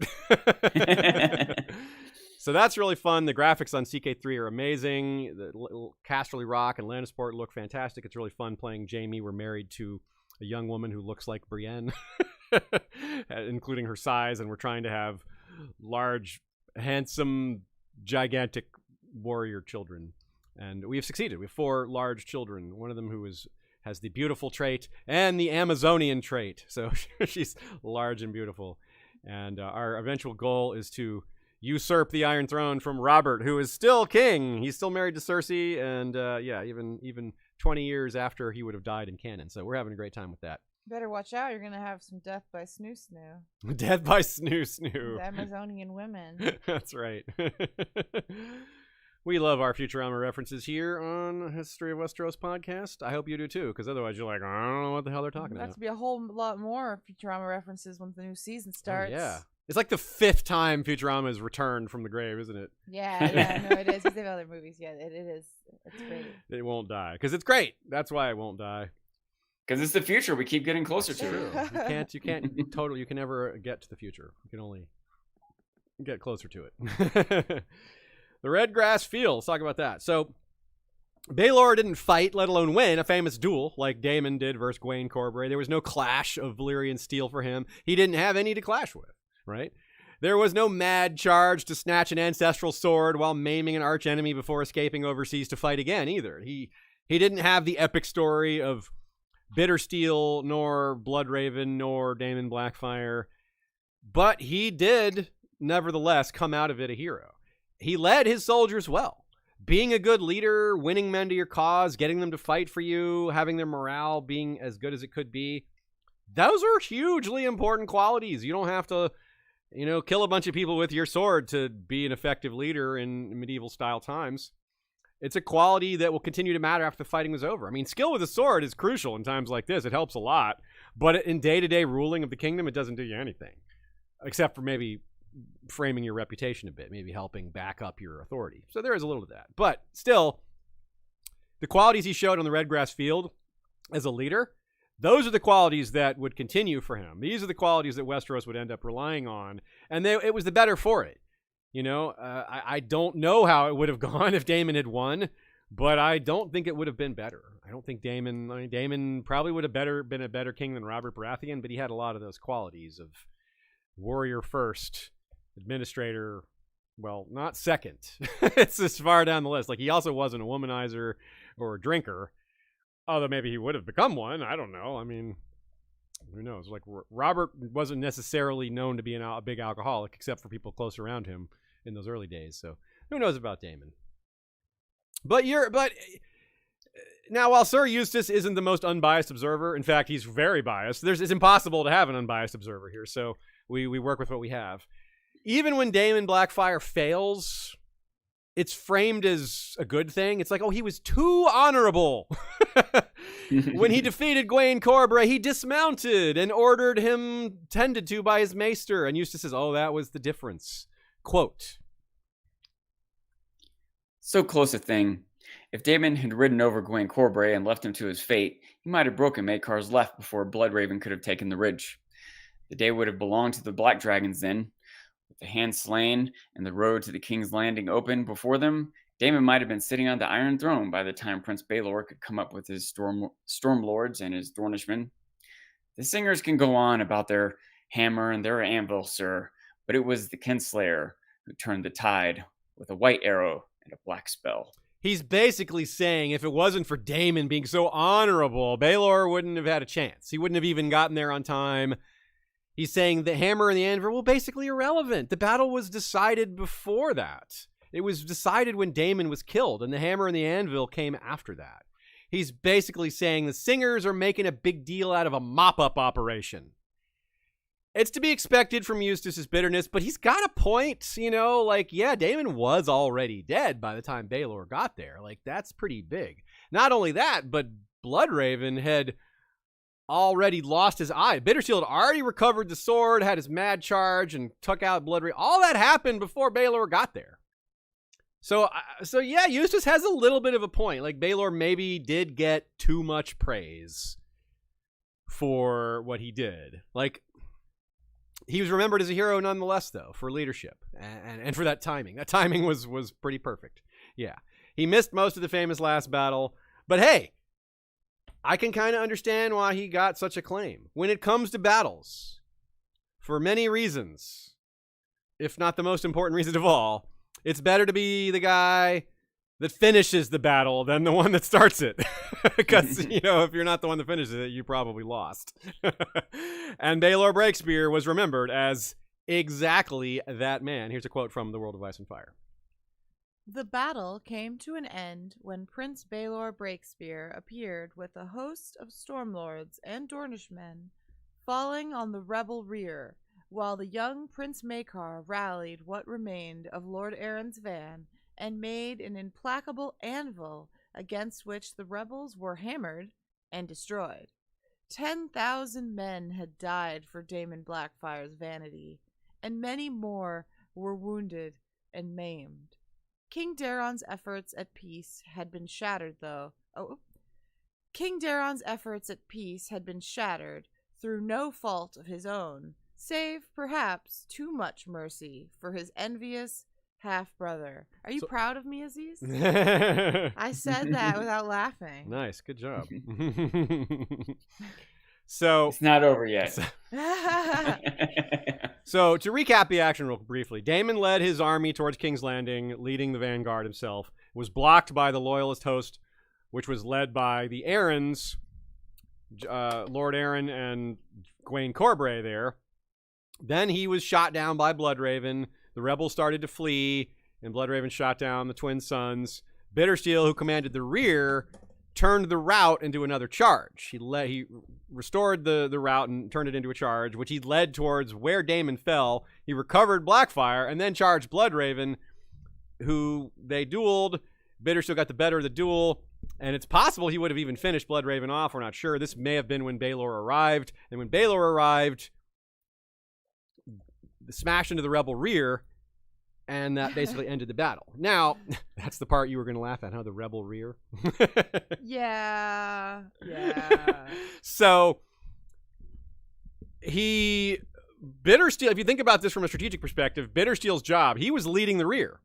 So, his job is to prevent something like what Baelor did. His job is to watch out for another army approaching. His job is to protect the rear of the army from being smashed into from behind like Baelor did. But because the battle was over, losing, and he had to do something to recover the sword and this other stuff. So had things gone a little differently as well, Baelor arrives and finds himself facing Bittersteel and is going to be delayed. He'll have to fight his way through that in order to get to the main army. So it really could have gone a lot differently, because this was these things all happened together so closely in a matter of like minutes, not hours, let alone days. For what it's worth, there's other ways it could have gone differently that would have made it more clear. Mm-hmm. Like we're looking at ways like it was so close and it could have gone the other way. Well, maybe it was so close and it could have been more clear that it was going the way it was. Oh, yeah. What if Baelor got there a day early? Yeah. What if he just got there a day Yeah, early? yeah, then it would have been all these close things wouldn't have been a close. massacre. Yeah, that's true. Daemon may have just had to back off. The battle may not have happened. They'd be like, sir, they've got 40,000 men. We've got 20. Should we not do this right now? Like, oh, yeah, you're probably right. Yeah. So... And who knows what a monumental effort it may have been on Baelor's point to get his soldiers there on time. You know, yeah, that's Think true. of the logistical and political coordinations it would have taken to do all that. It's easy to blow all that off because one guy was better with the sword. But hey, man, did that guy was better with the sword bring 40,000 troops to the battlefield? Yeah, I mean, yeah, you're right. Like he may a weaker commander, a less charismatic, a less capable commander may have been completely late. He may have showed up 3 hours later, which would have been too late. So 3 days later. 3 days later, which would have been way too late. Yeah, you're right. So. And you notice that quote was a lot less harsh on... It wasn't as biased as your Sir Eustace, because it's from a maester's point of view. It's still... It calls Daemon Blackfyre's vanity, and it also says King Daeron maybe gave too much leeway to his half-brother. But, so it kind of leaves both sides open there a bit. I would be a little harder on Daeron, but not like super hard. Like he was trying for peace. I respect that. But he may have learned a lesson about trusting too much or keeping people too close or being a little too lenient, as the quote suggests. He also saw how well his son acquitted himself in combat as a leader, that had to make him very proud, had to make him feel good about the future. And it also made him more of a candidate for office, which we'll see here in a minute. Like that had to give a lot of people confidence in his abilities. Like they knew he had it in him probably. Like everybody was the bright, shining prince. He's great. But until he actually performs when it matters, you can't know how he's going to handle it. And he did. He handled it really well. He handled it so well, arguably he got too much credit. I think, and we talked about this in our episode on the Redgrass Field made 7 years ago, that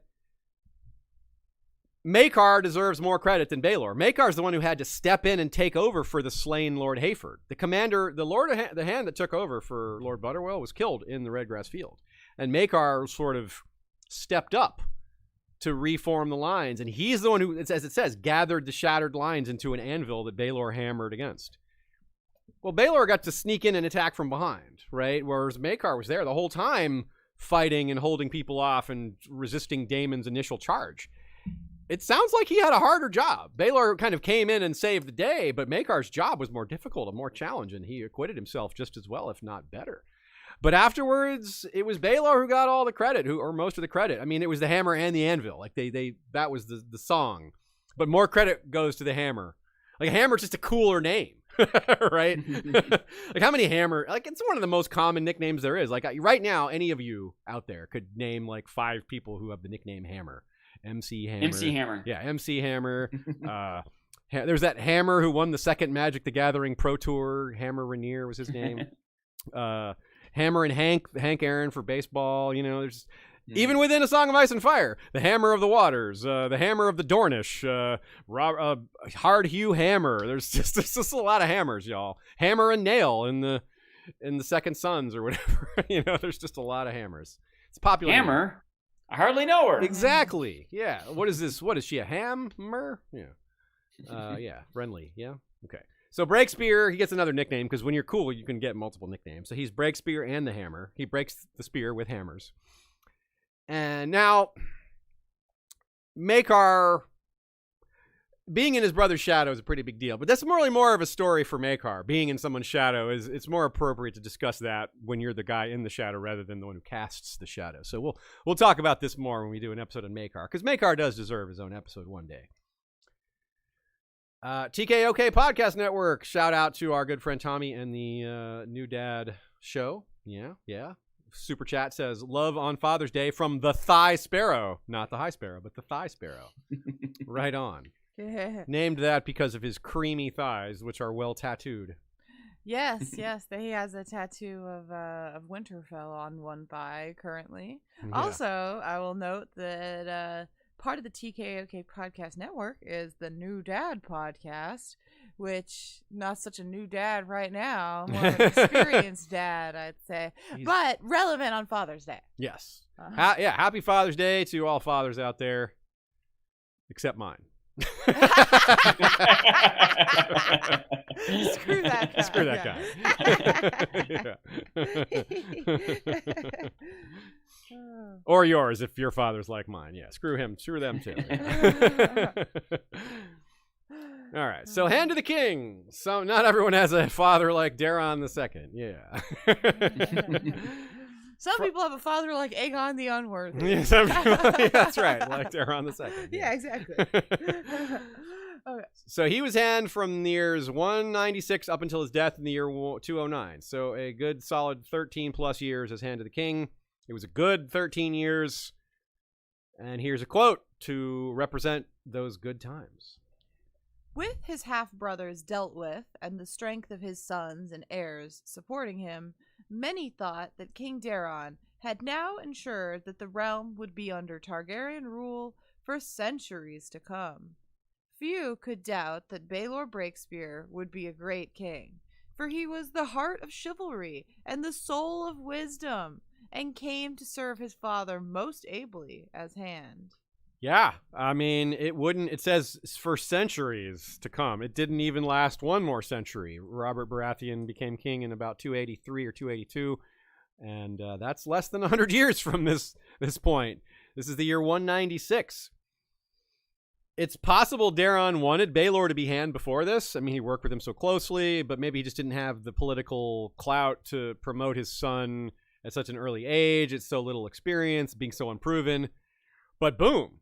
Clearly, he's proven now. He's one of the big heroes of the Redgrass Field of the rebellion. He successfully showed his leadership abilities, and it played out in a way that made him maybe get even more acclaim than he deserved, though he clearly deserved a lot of acclaim. So the question of experience and capability was thoroughly answered.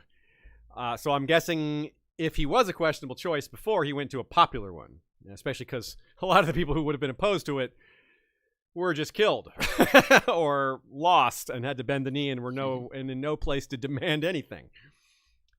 As he had when the war broke out, he may have preached mercy for the rebels, like bring them back in peacefully. Let's invite them back to, make them, concessions. Maybe they have to give up hostages here and there, but let's not be too hard on them, right?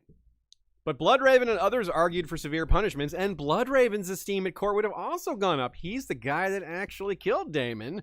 He showed himself very capable as well. He also lost an eye, so he would, have...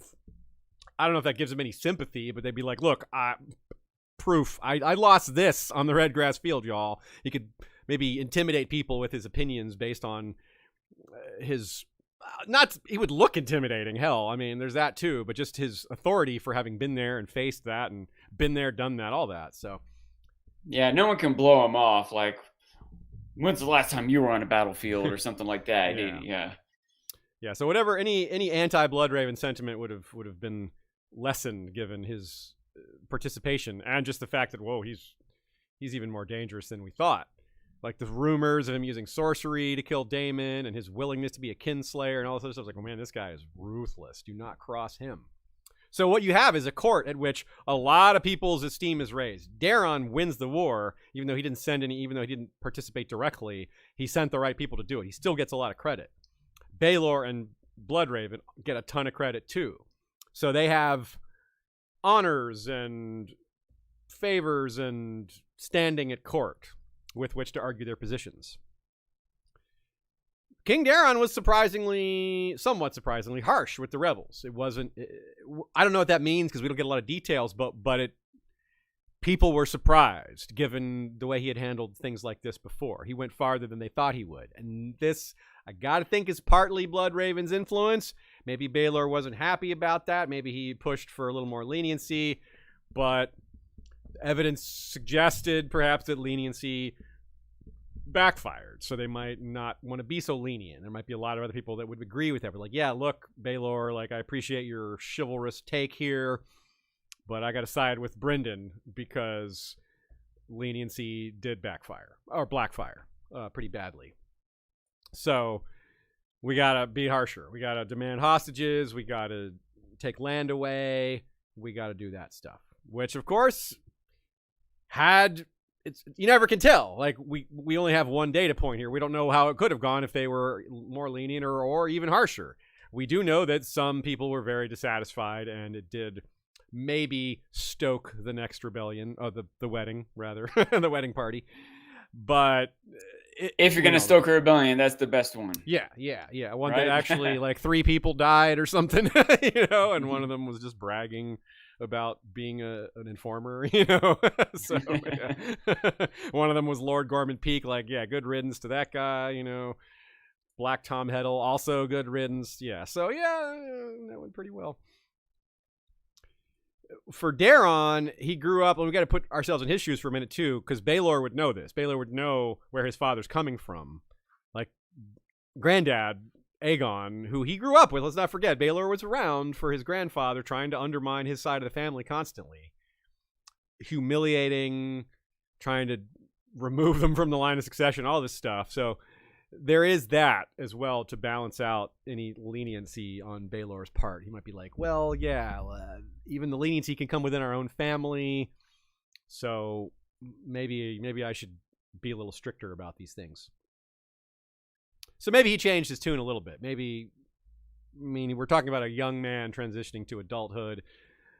He may have been disabused of some notions. If he had been friends with Daemon, which we speculated on off and on throughout this pair of episodes, it would wake him up to, like, well, I got to be careful about who I make friends with, and I can't allow my prejudices or my friendship with people distract me from my greater duty to the realm here. He seems like a very serious person, so, yeah, I wonder that. And that would be a primary goal, not having another civil war. 2 major civil wars in the 2nd century of Targaryen rule, the Dance and the Blackfyre Rebellion. Now, of course, as we know, there would be more Blackfyre Rebellions, not just the wedding in the next century, but by that time, Baelor would be long dead. So during his time, maybe it was easy. Maybe it was just because it took Bittersteel so long to get the Golden Company set up and other things. But they kept it on lockdown. Like, they kept it in a good place. They may have even done clever things to slow Bittersteel down. They may have made moves overseas. We know they remarried Maekar's son Daeron to Kiera of Tyrosh much later. Now, that would be after Baelor's death. But the first marriage of Kiera of Tyrosh to Baelor's son was very political because, Daemon's strength lies in Tyrosh. They may have been trying to, undermine some of his Tyroshi strength. So, yeah, like I said, I was a little harsher on Daeron about stopping the Blackfyre Rebellions in the first place. They clearly didn't learn enough of the lessons from the dance to stop this one from happening. But, of course, to be fair, Aegon IV, I mean, that dude did so much to plant the seeds for the Blackfyre Rebellion in the first place. He's the reason more than anything. But, Daeron did appoint Lord Butterwell. There's this kind of, that was probably a mistake, even though he may have been a good peacetime hand. Yeah. But say he didn't appoint Lord Butterwell, does that mean it wouldn't have happened? He was really set up for failure.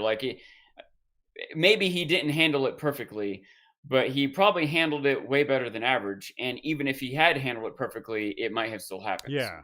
And I think from a greater karmic angle, George is talking about reality, and just because you make the right moves, just because you have the right attitudes and your goals are noble, it doesn't mean it's going to work out. It doesn't guarantee the best results. That's the world. There's going to be bad people trying to undermine you. A random chance can undermine you. Mother Nature. There's random things like the tornado comes and you're blamed for it because everybody's superstitious. What do you do?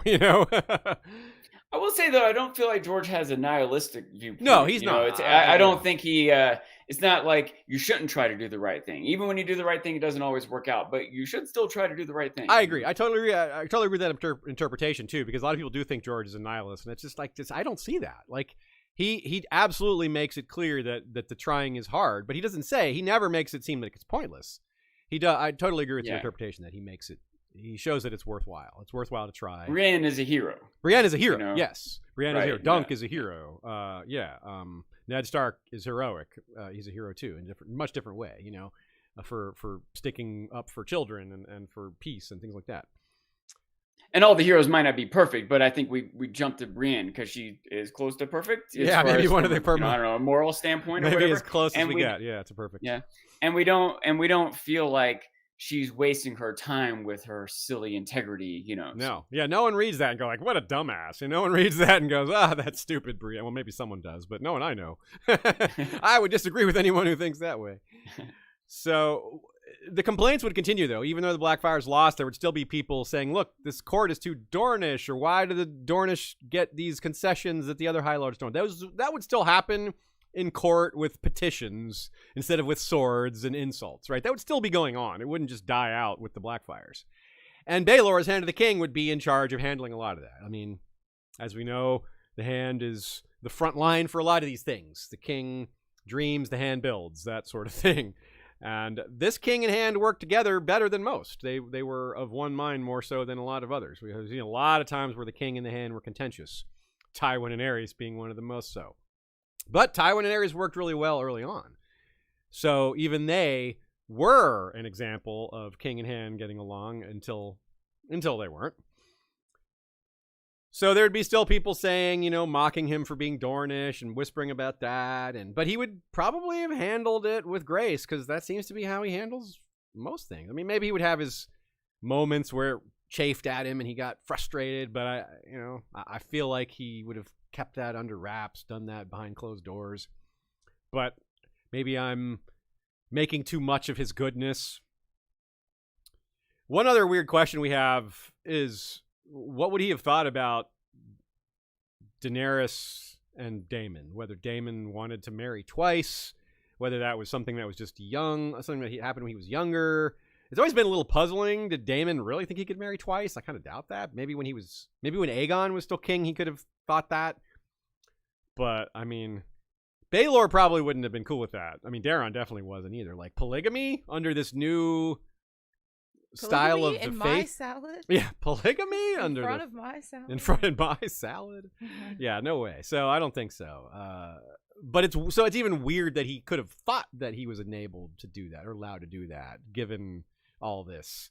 So one thing might be a conflation of old rumor. Like Barristan brings this point up. He's like, oh, he rose when he was denied the hand of Daenerys. Like, no, that happened 8 years later. And it's like, it definitely wasn't the the straw that broke the camel's back for him. So if it mattered at all. So I think maybe some of this is just exaggerated by the historians because it sounds romantic, and it's the kind of thing in world people would latch onto as a reason while it being not very accurate.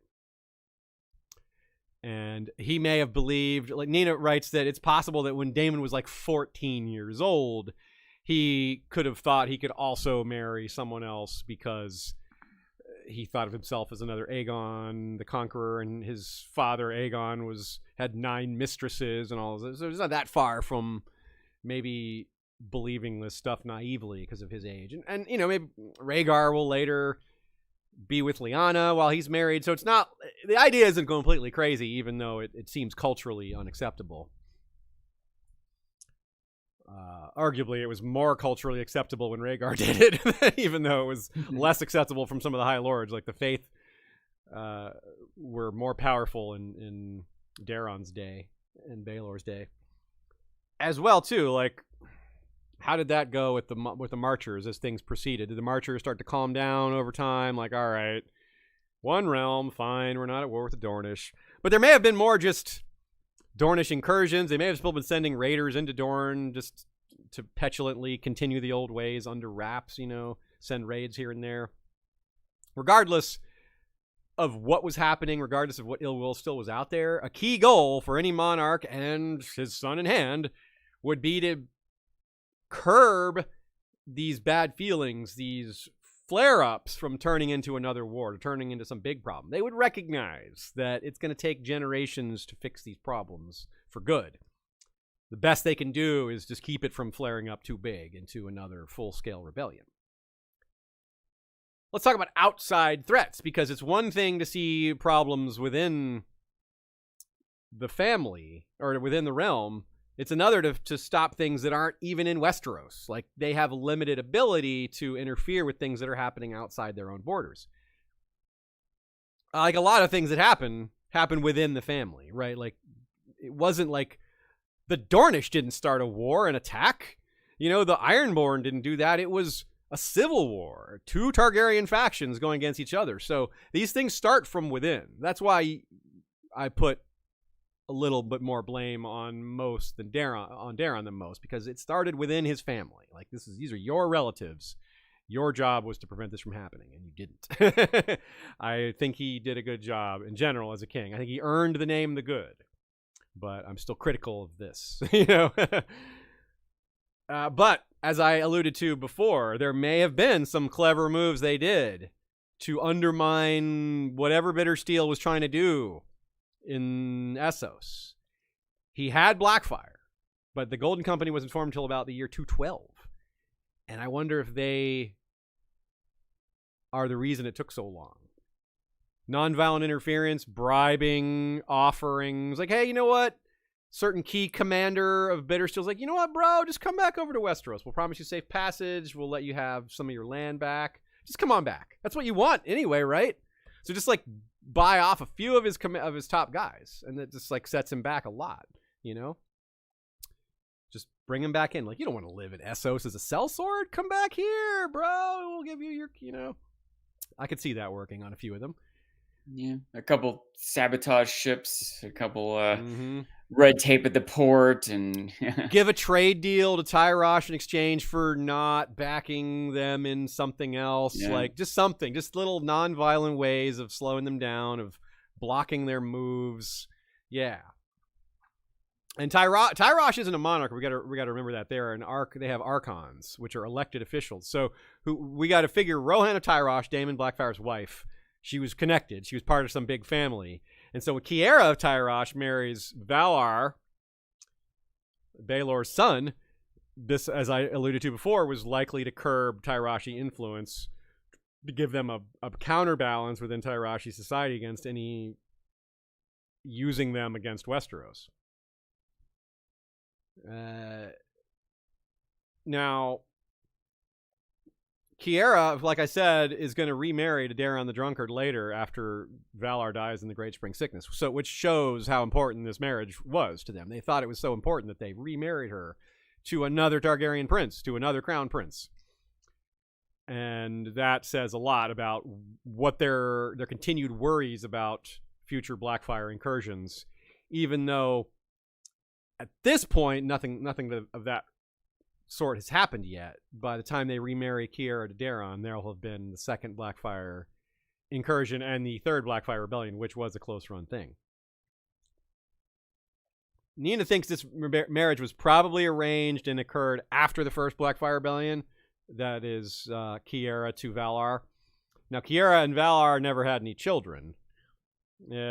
So that's unfortunate. But had they had children, it would have been pretty interesting for people to compare Daemon's still living sons to those of the Red Dragons who are still around, and all this stuff. And then as well later, it becomes very interesting to consider as part of his legacy. Consider the preacher. Remember the preacher that's like, the twin Daemon's the holier one, the gods favored him, blood ravens with his spell and his sorcery is evil. And the deaths of these children are of Baelor's children, Valar and Mataris. It's kind of like you could frame that as the death of Aegon and Aemon at the Redgrass Field. So the two first sons of Daemon versus the two only sons of Baelor. And it's like, well, the gods have spoken. Baelor's line is ended. Daemon's is still going. So you wonder if that was a superstitious call out by adherents of Daemon or people who wanted to see the Blackfyres continue. Of course, this is much later, but it would be the same people would have been preaching this and that during Baelor's life would have been able to pivot to this later. We're like, see, we've been saying this for decades now. The gods finally had their due. It took a while, but they did it. They showed the gods can't be cheated. Very results oriented. Yes, very. But that's a lot of people are that. Yes, they sure are. Nina says Kiera of Tyrosh has a lot of parallels to Catherine of Aragon. And more potential connections there for real world stuff there. So that's a discussion for another time, but wanted to throw that out. So if Meryn and Daenerys' eldest son wasn't at the Redgrass Field because he wasn't old enough to squire for Baelor, we only need to look a few years later for when this is a lot more likely, because we don't know when this kid was born. But whenever he was born, at some point he turned old enough to be a squire. And I mean, it's super straightforward. This is Baelor Breakspear, the crown prince, the heart of soul of nobility and chivalry in the Seven Kingdoms. Of course you want your son squire to be a squire to him, especially when he's like your nephew, or I guess he would actually be, he would be cousin, because he'd be a lot older, but Daenerys is his aunt. So, yeah. Anyway, close relation and a pretty ideal choice. So, yeah, maybe this son of Meryn Martell was raised with aside Baelor, at least for a little while. Briefly, let's check back in on magic and prophecy, because that's always worth talking about here and there. We talk about Bloodraven's increased role because of his being so effective during the Blackfyre Rebellion and his promotion. He may have been not officially Master of Whispers, but we think he was. He was called Master of Whispers. We just don't know when officially he achieved that title.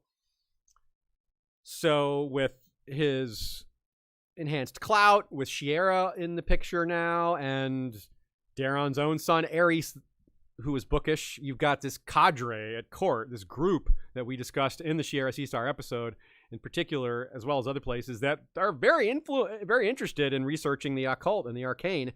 And again, Aerys is the one who found the prophecy of the dragons returning. And throw that mix in Daeron the Drunkard's dreams, who were not, he would have maybe started having dreams at a young age. We're not clear on that, but he was born before, certainly well before Baelor died. Obviously, Baelor died, and Daeron the Drunkard was right there at the Trial of Seven with him. So he would have been privy, perhaps, to his nephew's dreams. Maybe not the contents of them, but he would know that his nephew was a dreamer, most likely. And we mentioned Daemon II, who was probably at court till he was around 8 or 9, or at least would have been in and out of court. His dreams might have been something people talked about as well if they were aware of them, which in his case they might not have been. But it's impossible for Baelor not to be aware that Targaryens have dreams, that Targaryens want to bring dragons back. Even Baelor the Blessed prayed over his dragon eggs. So it wasn't even off the table for the pious Targaryens. So what did he think of it? We have no idea, but it's he had to have had opinions. He had to have had thoughts on it. What did he think of magical pursuits? The fact that it was a time of peace enabled more magical pursuits. Like, this is something you don't have time for when you're in civil war. You know, maybe Shiera does because she wasn't fighting in the war. But Bloodraven, he was a little busy. Aerys the First, not a warrior. Maybe he was still just in the library during the war. But still, you got to figure there's more time for the stuff when the realm isn't at war. More ability for academic pursuits. More time for that. More appropriate for that. Though, from what we can tell, when Aerys became king, it picked up even more because you've got the bookish dude who's actually in charge, and no one's going to tell him to do other stuff. He's like, no, I want to read my books. You take care of the realm. I'm going to keep reading. Yeah, so super interesting to wonder what Baelor thought of that, whether it was one of the things that some of the hardliners didn't like, the people who were Blackfyres. Did they associate this stuff with Bloodraven before he was big into it, or was it something a reason they turned on it because he was associated? It was like, oh, this is the stuff Bloodraven's into. We don't like that. Or what? You know, it's always a big open question as to what people think about magic. I feel like from what we know of Baelor, he would have at least accounted for these things. I don't think he would have just like completely dismissed it. I think he's been described specifically as wise, you know, Yeah. And I think that he would have seen enough to be aware of the reality of the, you know, he may even have sort of, I don't know how to say it. It's like Davos or Stannis suspicions. Like, I don't know about this magic stuff, but it's real. Yeah. Like he might, you know, and he might even be more acceptant of like dreams from his relatives, you know, like he might not get obsessed with it like some might. Yeah. But I don't think that he would have been ignorant to it or dismissive of it. Yeah, I think you're right, because it would be weird to be dismissive of something that's clearly effective. It doesn't sound like something he would do.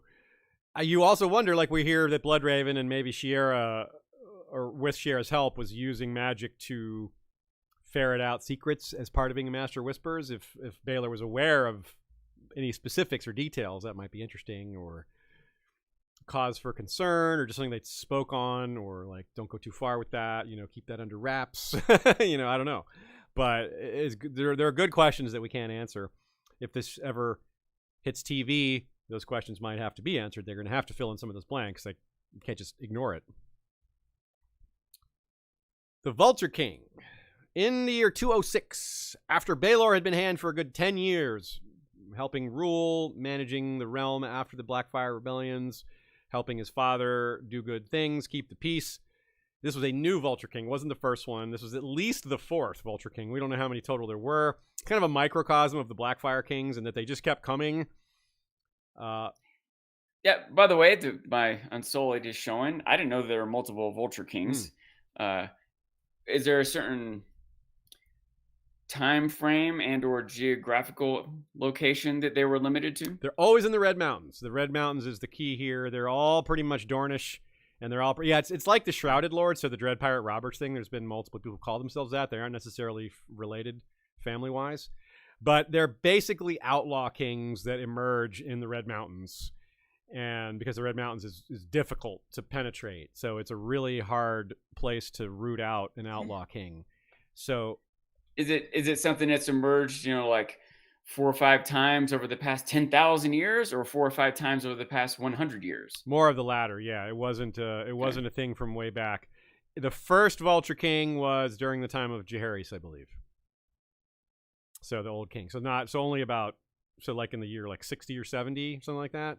So yeah, and this was the fourth. So about 120 years later, 130 years later, 150 years later, something like that. So, yeah, so it's like a combination of the Blackfyres and the Dread Pirate Roberts. And yes, it's an outlaw tradition, and this may have had political or ideological ties to the Ironwoods, because this is kind of in their region, the northern part of the Red Mountains, the ones that have borders with the rest of the Seven Kingdoms. So the Vulture King can spill out through secret valleys and passes known only to Dornish into Dorne or into the Marcher lands, or they have various places they can come in and out of the mountains, and which is what makes them difficult. Sort of like Ironborn, they can attack suddenly and get away suddenly, and then when they retreat, you can't really follow them because they go into their mountains where it's very dangerous to follow them. You might be chasing them, and all of a sudden, a bunch of boulders are dropped on your head, and you're ambushed. It's like you're chasing them, but now they're chasing you because you've entered their turf. So, yeah, it's very dangerous. Like the Crannogmen, you don't want to follow them into their turf. So it could be like the Vulture Kings. There's lots of suspicions about them. It's a topic we'll cover specifically one day, that they might be like a proxy king or someone who's paying them to cause trouble that they can exploit. The Ironwoods would be a good potential example of this, because the Ironwoods have often tried to undermine the Martells, more so, of course, keep in mind, a lot of the Vulture Kings emerged before the Seven Kingdoms was united. I think this is the last Vulture King, and the only one that emerges when the Seven Kingdoms is whole, because all the others come when Dorne is independent. Because it's always been like, well, the Vulture King comes out and does stuff, and the Sunspear's like, we got nothing to do with this. This is an outlaw king. And people are like, is it now? Or is this just a way for you to, like, absolve yourself and have plausible deniability? And we don't know which is true. There could be one Vulture King could be a yes, one could be a no. So Baelor would be faced with this, and this is very interesting. As Hand of the King, it would be his job to take this on, even more so, because look where it's happening. This is when he was sent to participate in the Blackfyre Rebellions, it was to recruit Stormlanders and Dornishmen. Well, the Vulture King is smack dab in that territory, those two territories, as well as maybe a little bit in the Reach. So there's potential blood ties to former rebels. And who united to stop this Vulture King? Lord Caron and Lord Dondarrion. This is only 3 years before the Hedge Knight, so it's very likely the same Lord Dondarrion that we see in the Hedge Knight, the one that kind of tells Dunk to go away, but Baelor is kind to him. He's like, oh yeah, I jousted against your master, and he's like, no, you couldn't have. That was the prince. Oh, you. So this would be, and remember, we don't know what Baelor's wife Jenna, what his relation to Lord Dondarrion, or what her relation to Lord Dondarrion is, but decent chance it's his sister or daughter. So very likely a close relation, which is why we see Baelor and him chatting. They're in-laws, and you would really hope they would be particularly interested in these results. They would really want to acquit themselves well and reprove that they are capable. Like I said, it had been 10 years. Like I said, it had been 10 years since the Blackfyre Rebellion. Maybe some people were still chafing at things, and it had been a long time since Baelor's victory, and maybe they thought he'd gotten soft or weak, or who knows. But 10 years is a long time for grievances to be refreshed. And, well, they did a good job. They put down this new threat pretty thoroughly, and it may have, if it was a test, well, they passed. The new Marchers arrangement worked out pretty well. The Carons and the Dondarrions worked together. Whatever enmity may have existed from before, the Carons were probably on the black side. The Dondarrions were on the reds, given they were married into the royal family. So that seems to have been set aside. That's good. Evidence of them working together is a sign of things to come. If there had been a split over anything before, this mended that. Speaking of that moment with Dunk and Baelor in the joust, in the Hedge Knight, we learn that Dunk's former master, Sir Arlen, once jousted against Baelor and broke 4 lances. Arlen says 7. Baelor's like, no, it's 4. But don't feel bad. He's just praises the other guy. He says, no, don't think less of him. Maybe it was just his memory. Everyone exaggerates here and there. Just always being like that. Being friendly, being gentle, being graceful. Sir Arlen had nothing but good things to say about Baelor. It seems to be a widespread opinion, not just from him. Dunk learned it directly from someone who had met him. But just the realm. I mean, everywhere. People just respect him, love him, like expect great things from him. His charm and his understanding of people, his way to handle people, way to talk to people. Everyone feels like they're in good hands with him. They feel like he's going to make respectful, well-considered decisions. If he makes a decision you don't agree with, well, it's a lot easier coming from someone you respect. Someone you think, well, he's probably not doing it for underhanded political reasons. He's probably not doing it for personal gain. You can at least take stock in that when you disagree. That means a lot when you like. It's hard to accept decisions you don't agree with from someone you hate, because it's hard to not have your mind go to think the worst about them and think, well, they're doing it for underhanded reasons, unethical reasons. But if it's someone you respect, you can kind of sit back and go, all right, I don't like that decision. I disagree with him. But I respect the man who made it. I respect the woman who made it, whoever the person is that we're discussing. And it just makes it a lot easier. And Baelor, and that's something, that's part of why having such a respected, even-handed person at the top can have such a trickle-down effect, is that it's harder to argue with what happens. It's harder to argue with their decisions. You just have more respect for what comes down from that. Like, it's really hard for anyone to have authority over us. Like, we don't want people making decisions for us. But when those decisions come from people who are at least wise, at least seem decent, it's so much easier to accept that, especially when you disagree with it.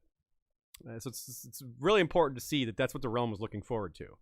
They thought sometimes you'll disagree with something that you wouldn't have otherwise, just because you dislike the person deciding it so much. Yeah, you're right. And you might even learn, especially if it's close in any way, then it becomes really easy to like become against something that maybe you didn't care that much about, but you care about the person deciding. And it's hard for you to come back around on that, be like, okay, I was wrong. That person I hated, their decision was actually good. But if you invert that and say, okay, I didn't agree with this decision from this person I respected, 5 years later, you know what? That was a good call on their part. Like, they were right. You know, it's hard. It's a lot harder to admit that with someone you hate.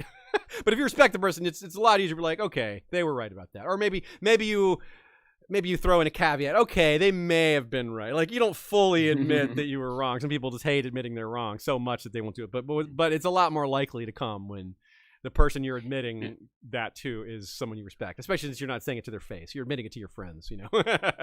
Another, maybe a more positive angle to look at that too, is that you might be more gung-ho about a decision that maybe you're on the fence about if you respect the person that made it. Yes. Right? You win people over more easily if it's close, or they might change your mind. Yeah, they might actually, you might respect them enough that their point flips your opinion entirely, which is, that's hard to do.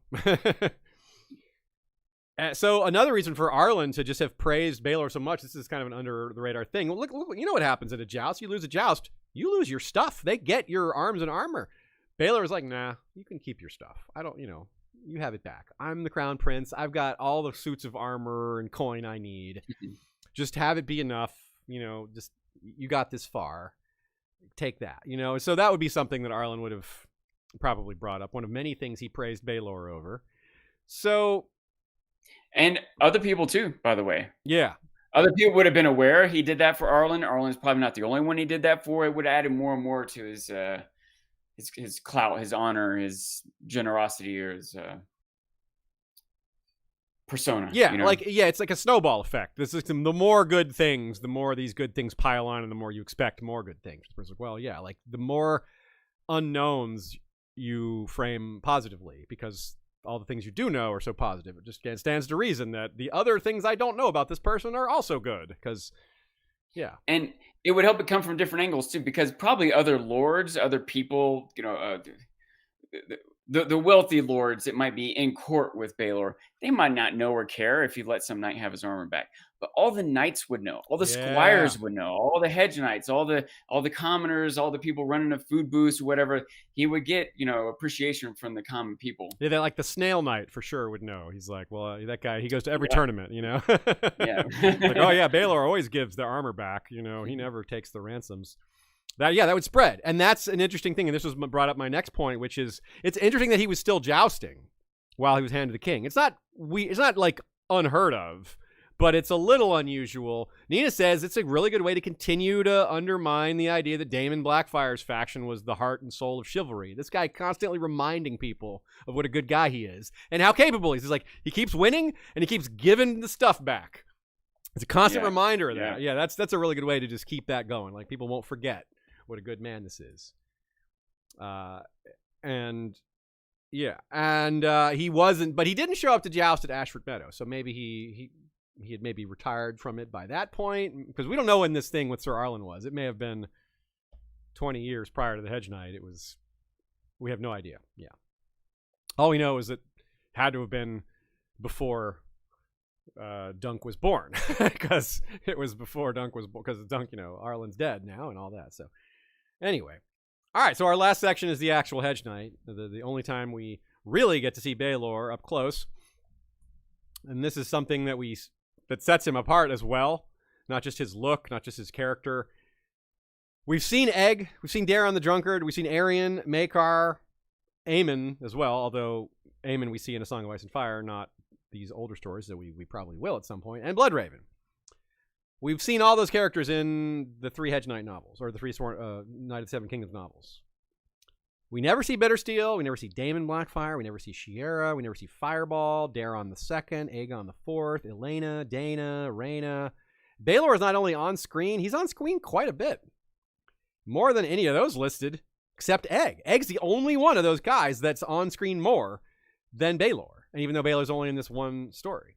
I mean, obviously Dunk is on more, but he's not a Targaryen, so... only Maester Aemon maybe is more because he's in A Song of Ice and Fire, but that's much later and detached from this timeline. So this is our best source for his personality. It really shows why he's so chivalrous. I mean, he displays it front and center. But he's also clever, almost underhanded. Like, he does sneaky things, which I think that's cool. I really like that because he uses underhanded, tricky things, but for good. Right? He uses it to win in a trial that he thinks he's on the right side of. Like, it's the just side that he's championing. And I wonder if he really wanted to beat Aerion, because Aerion sucks. And he's like, I want to set this kid back, It's like, Aerion sucks. We need to teach this kid a lesson. I need to teach my brother's son, this is a good way to do it. I can't, tell him what to do, but if I can embarrass him in front of a lot of people. Like, he's doing it. He says he's doing it to be... because it's deserved, it's justice, it's all this, and I believe that. But there's also the chance to knock Aerion down a peg, who really needs that. He's super arrogant, right? And I can see if Baelor seeing that, perceiving this as a way to do that in a way that might not otherwise be available to him.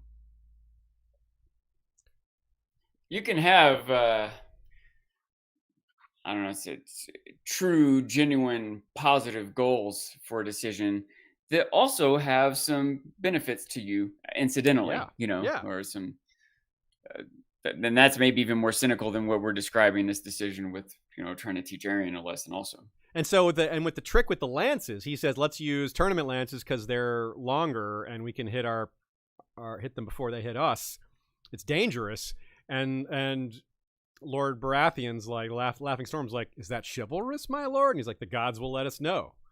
I guess maybe they did, but that's one of my favorite lines in the whole so good, right? Works of George Martin, yeah. And not that I don't think Baelor was good. Obviously, I've been going on and on, like this whole episode. I've been talking about how good he was, but I appreciate he's not a goody two shoes. Like, he's virtuous, but he's not like, oh, we can't do anything remotely underhanded or evil or whatever. Like, no, we can do underhanded things if it's in the cause of good. So yeah, he's a little willing to get his hands dirty. He's a little careful about when he does it, who he tells, how public it is.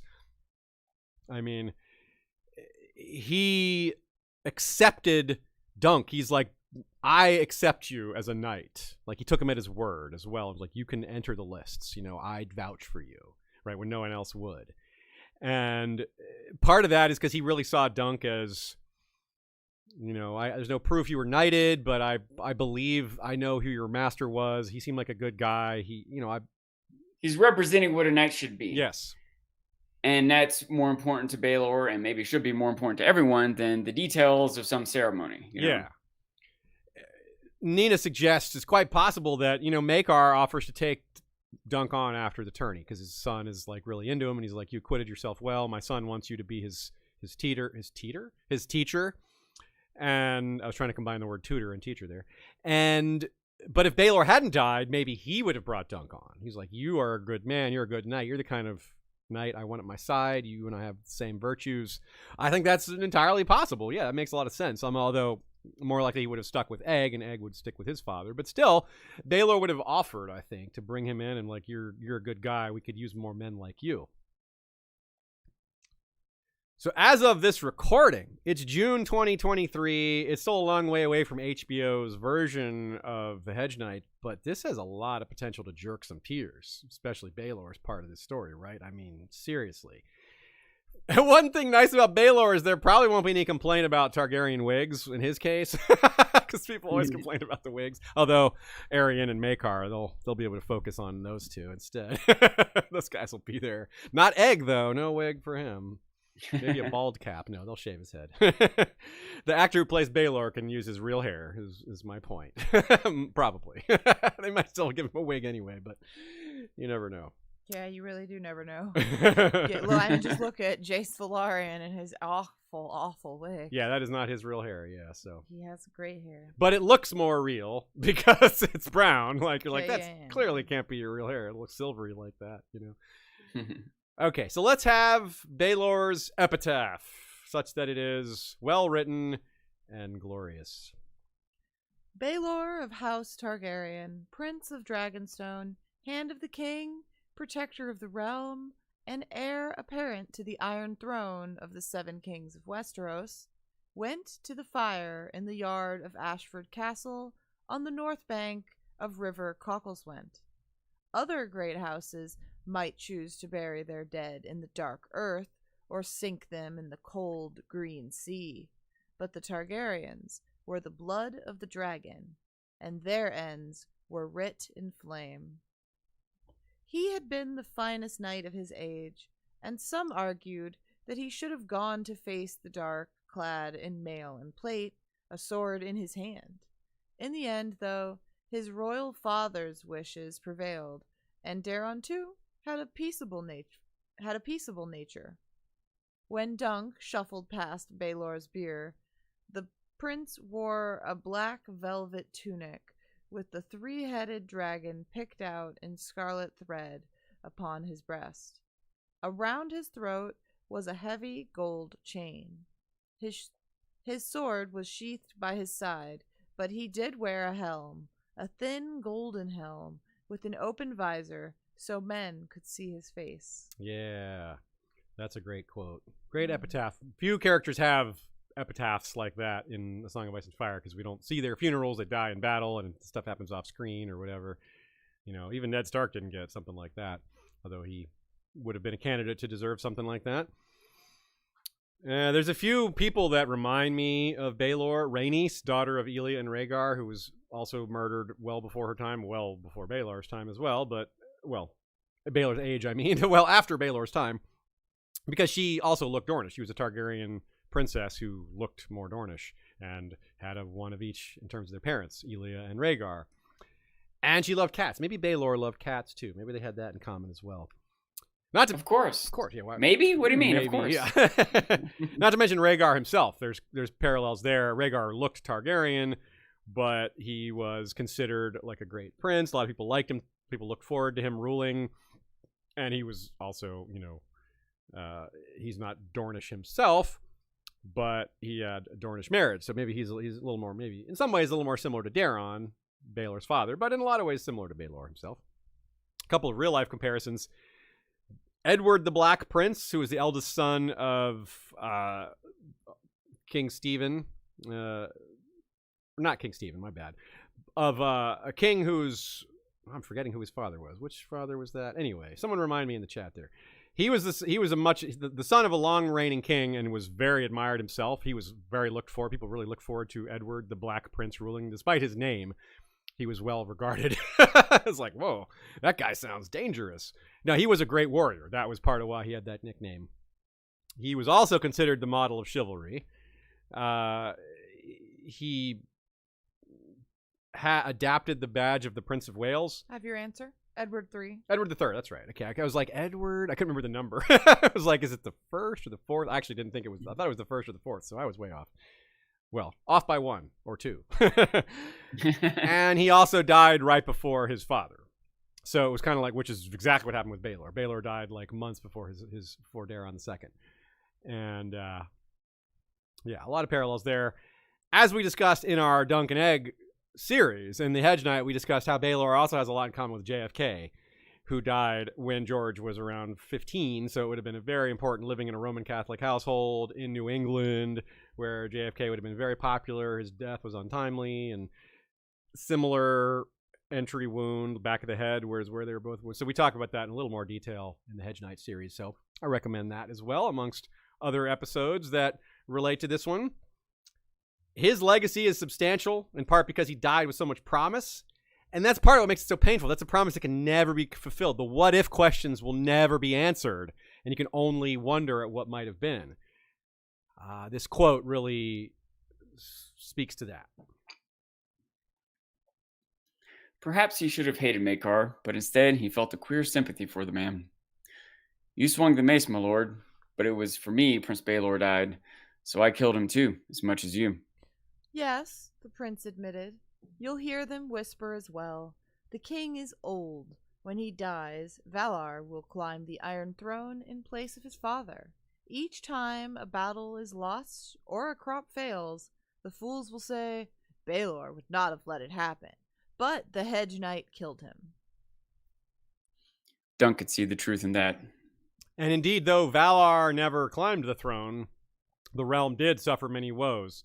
The great spring sickness, a drought, and from what we know, many did wonder or exclaim their lament at Baelor's death, especially during some of those things. And that's the problem with if so-and-so hadn't died, you can never prove it, right? It's the same thing I was just saying entering this section, where that promise can never be known, those questions can never be answered. You don't know. You just don't know if it would have been better. It probably would have. He probably would have been a good king, but who knows? He might have been the best king Westeros ever saw. But how could he? But he can't stop the drought, probably. Like, he couldn't have stopped the great spring sickness. Maybe he would have managed it a little better. Maybe the casualties would have been reduced by 5 or 10% under his reign. But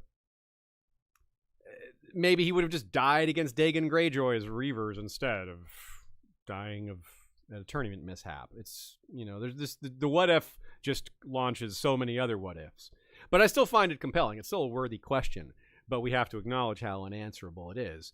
But it's still also relevant to see just how big a question it was in Westeros. We can say that, but in Westeros at the time, the laments, the tears would have been big and many and would have continued.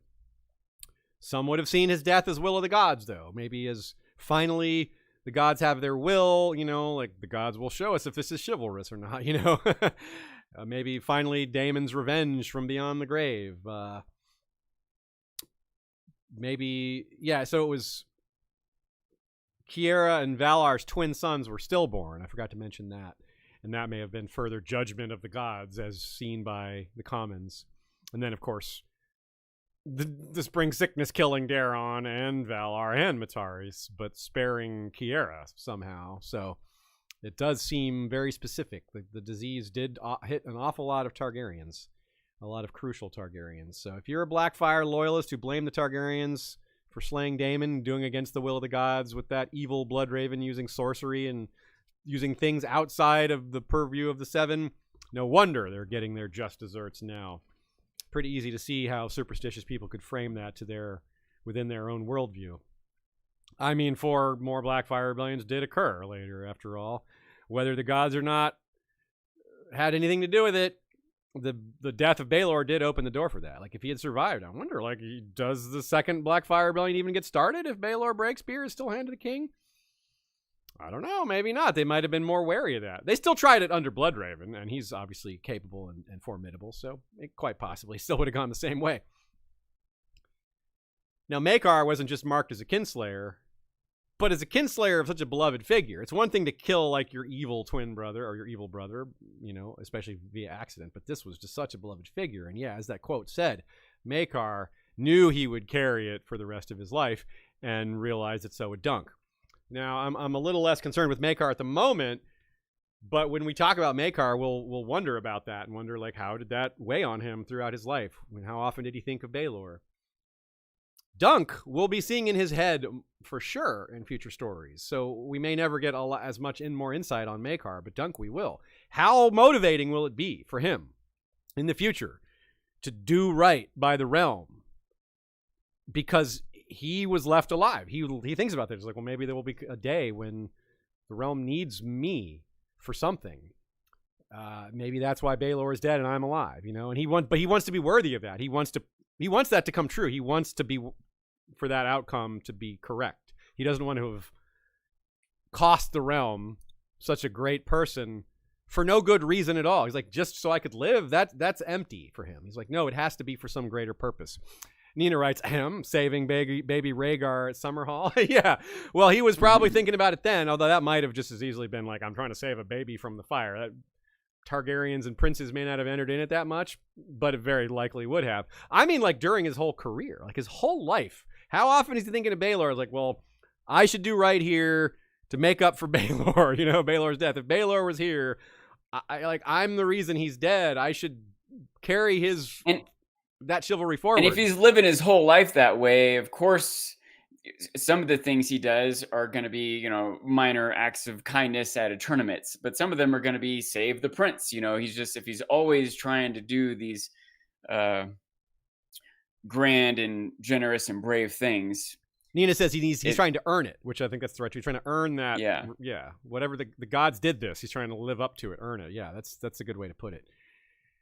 And one of the last lines in the Hedge Knight is Dunk reminding Maekar, quote, just before Prince Baelor died, I swore to be his man.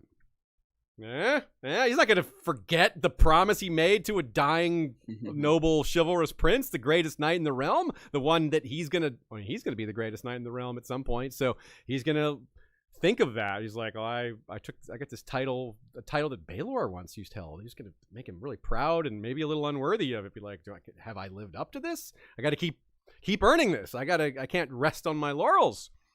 He also says he can't look at the scar he got from Aerian's lance without thinking of Baelor. That scar's not going anywhere, y'all. He'll have that scar the rest of his life. Every time he looks down to see that scar, he's going to see Baelor. He's going to think about it and think of what a great man he was and how he's there instead of him. And remember, maybe the finest moment. What happens? Dunk is standing before the crowd, trying to get that seventh person to join him for the trial by combat. If he doesn't get a seventh person, he's judged guilty. What does he say? In all caps, in front of that crowd, are there no true knights among you? What a powerful moment, right? Baelor emerges from the mist. He didn't answer the call then. He had already answered it. He was already dressed. He didn't just instantly put his armor on in 3 seconds. No, he had already answered that call. He was already doing what a true knight should do before Dunk asked for it. He just made his entrance in a very, he understands how to make an entrance. Like this guy, you know, he's like, well, we may as well have a little fanfare with it. Like, I know how to maximize this moment. Without that moment, there's no Dunk living his life by these values, right? It doesn't come. It never happens. So that means there's no Brienne either, by the way. So like this moment, Baelor birthed Dunk, birthed Brienne, and whatever other children Dunk has out there or descendants, all those kids. Baelor is their patron. He's their uncle. He's their godfather. Yeah. Okay. Guilty Undertaker says, I could see people seeing the stillbirth of Valar's and Kiara's twin sons as divine retribution for the death of Daemon Blackfyre's sons on the Redgrass. Yes, absolutely. Nina said a similar thing. Totally see that. Yeah, like there are people who would spin it that way, and people would seize on that because it wouldn't have occurred to them necessarily. But once some street preacher points it out, they're like, that's a good point right there. Headcanon, you know, whatever. Headcanon, real world headcanon for what the gods think. What is that? Mm-hmm. Karma canon, God canon, heaven canon. I don't know. Heaven canon. That's pretty close to head canon. Next week we have the episode on Pentos. It beat out in the vote on Patreon Asha Greyjoy, a bestiary episode, and House Ironwood. So it was a pretty well contested Pentos poll. beat out Asha Greyjoy? I know, I was a little surprised at that. It was close. Pentos only got like 32% of the vote. So yeah, it wasn't quite as overwhelming as Baelor's win. If that result outraged you, well then you should join Patreon and vote. That is, That's I right. think, the argument there. If you don't like the outcome of our polls, then you should vote. I think only 5. I think it would have only taken about 5 or 6 votes to change the poll to a different result. Look at So how close it you, was. Asha Greyjoy Stan, that I'm talking to in the audience, you could have signed up 6 times over, buy a membership for yourself and 5 friends, and right. vote in the Asha block. The polls usually have a theme. There's no theme there, though. I was just like, let's do 4 random topics and completely unconnected to each other. And that's what we did. Yeah. So the trivia question, the question was about Baelor Blacktide, Ironborn Lord and Worshipper of the Seven, cut into that many pieces by Euron. What is the name of his ship? The answer is Nightflyer. Multiple people got that one. Nice. As you would guess, people were able to guess it because, well, they know Gurm's other works, and Nightflyer was a well-known one because it was adapted to the screen. Yes. It was indeed adapted for the screen, only went 1 season, and apparently wasn't very much like the book. The short story is really good. I love George's cosmic world building is really on display. So I highly recommend Nightflyer or Nightflyers. Yeah. Plural in the short story. The ship is just a singular. But yeah, I wonder whose ship that is now, because it's no longer Baelor Blacktide. It's probably his son. But maybe not. Other episodes that you might want to peruse or re-listen to, if you've heard them before, that were related to topics we brought up here. Nymeria, of course, was brought up. The Redgrass Field episode in particular, but all the other Blackfyre Rebellion episodes. Daron II would be a good one. Summerhall, of course, came up here. We talk about Summerhall in greater detail. It's a double episode. Cregan Stark is a very recent episode that comes up in relation to Dorne and the rebellions there. I would wondered if the North would care about the Dorne joining the realm. Well, they might, because the war with Dorne is where Cregan's heir was killed. So they might have some bad feeling over that too. Like, we tried to conquer it, you killed my son, and now we're just bringing them into the realm with better laws that favor them over us. They might not care. Dorne's so far away, but that might bother them quite a bit. Some Northerners more than others. Cregan was probably still alive when this happened too. Very old guy, but still around, most likely.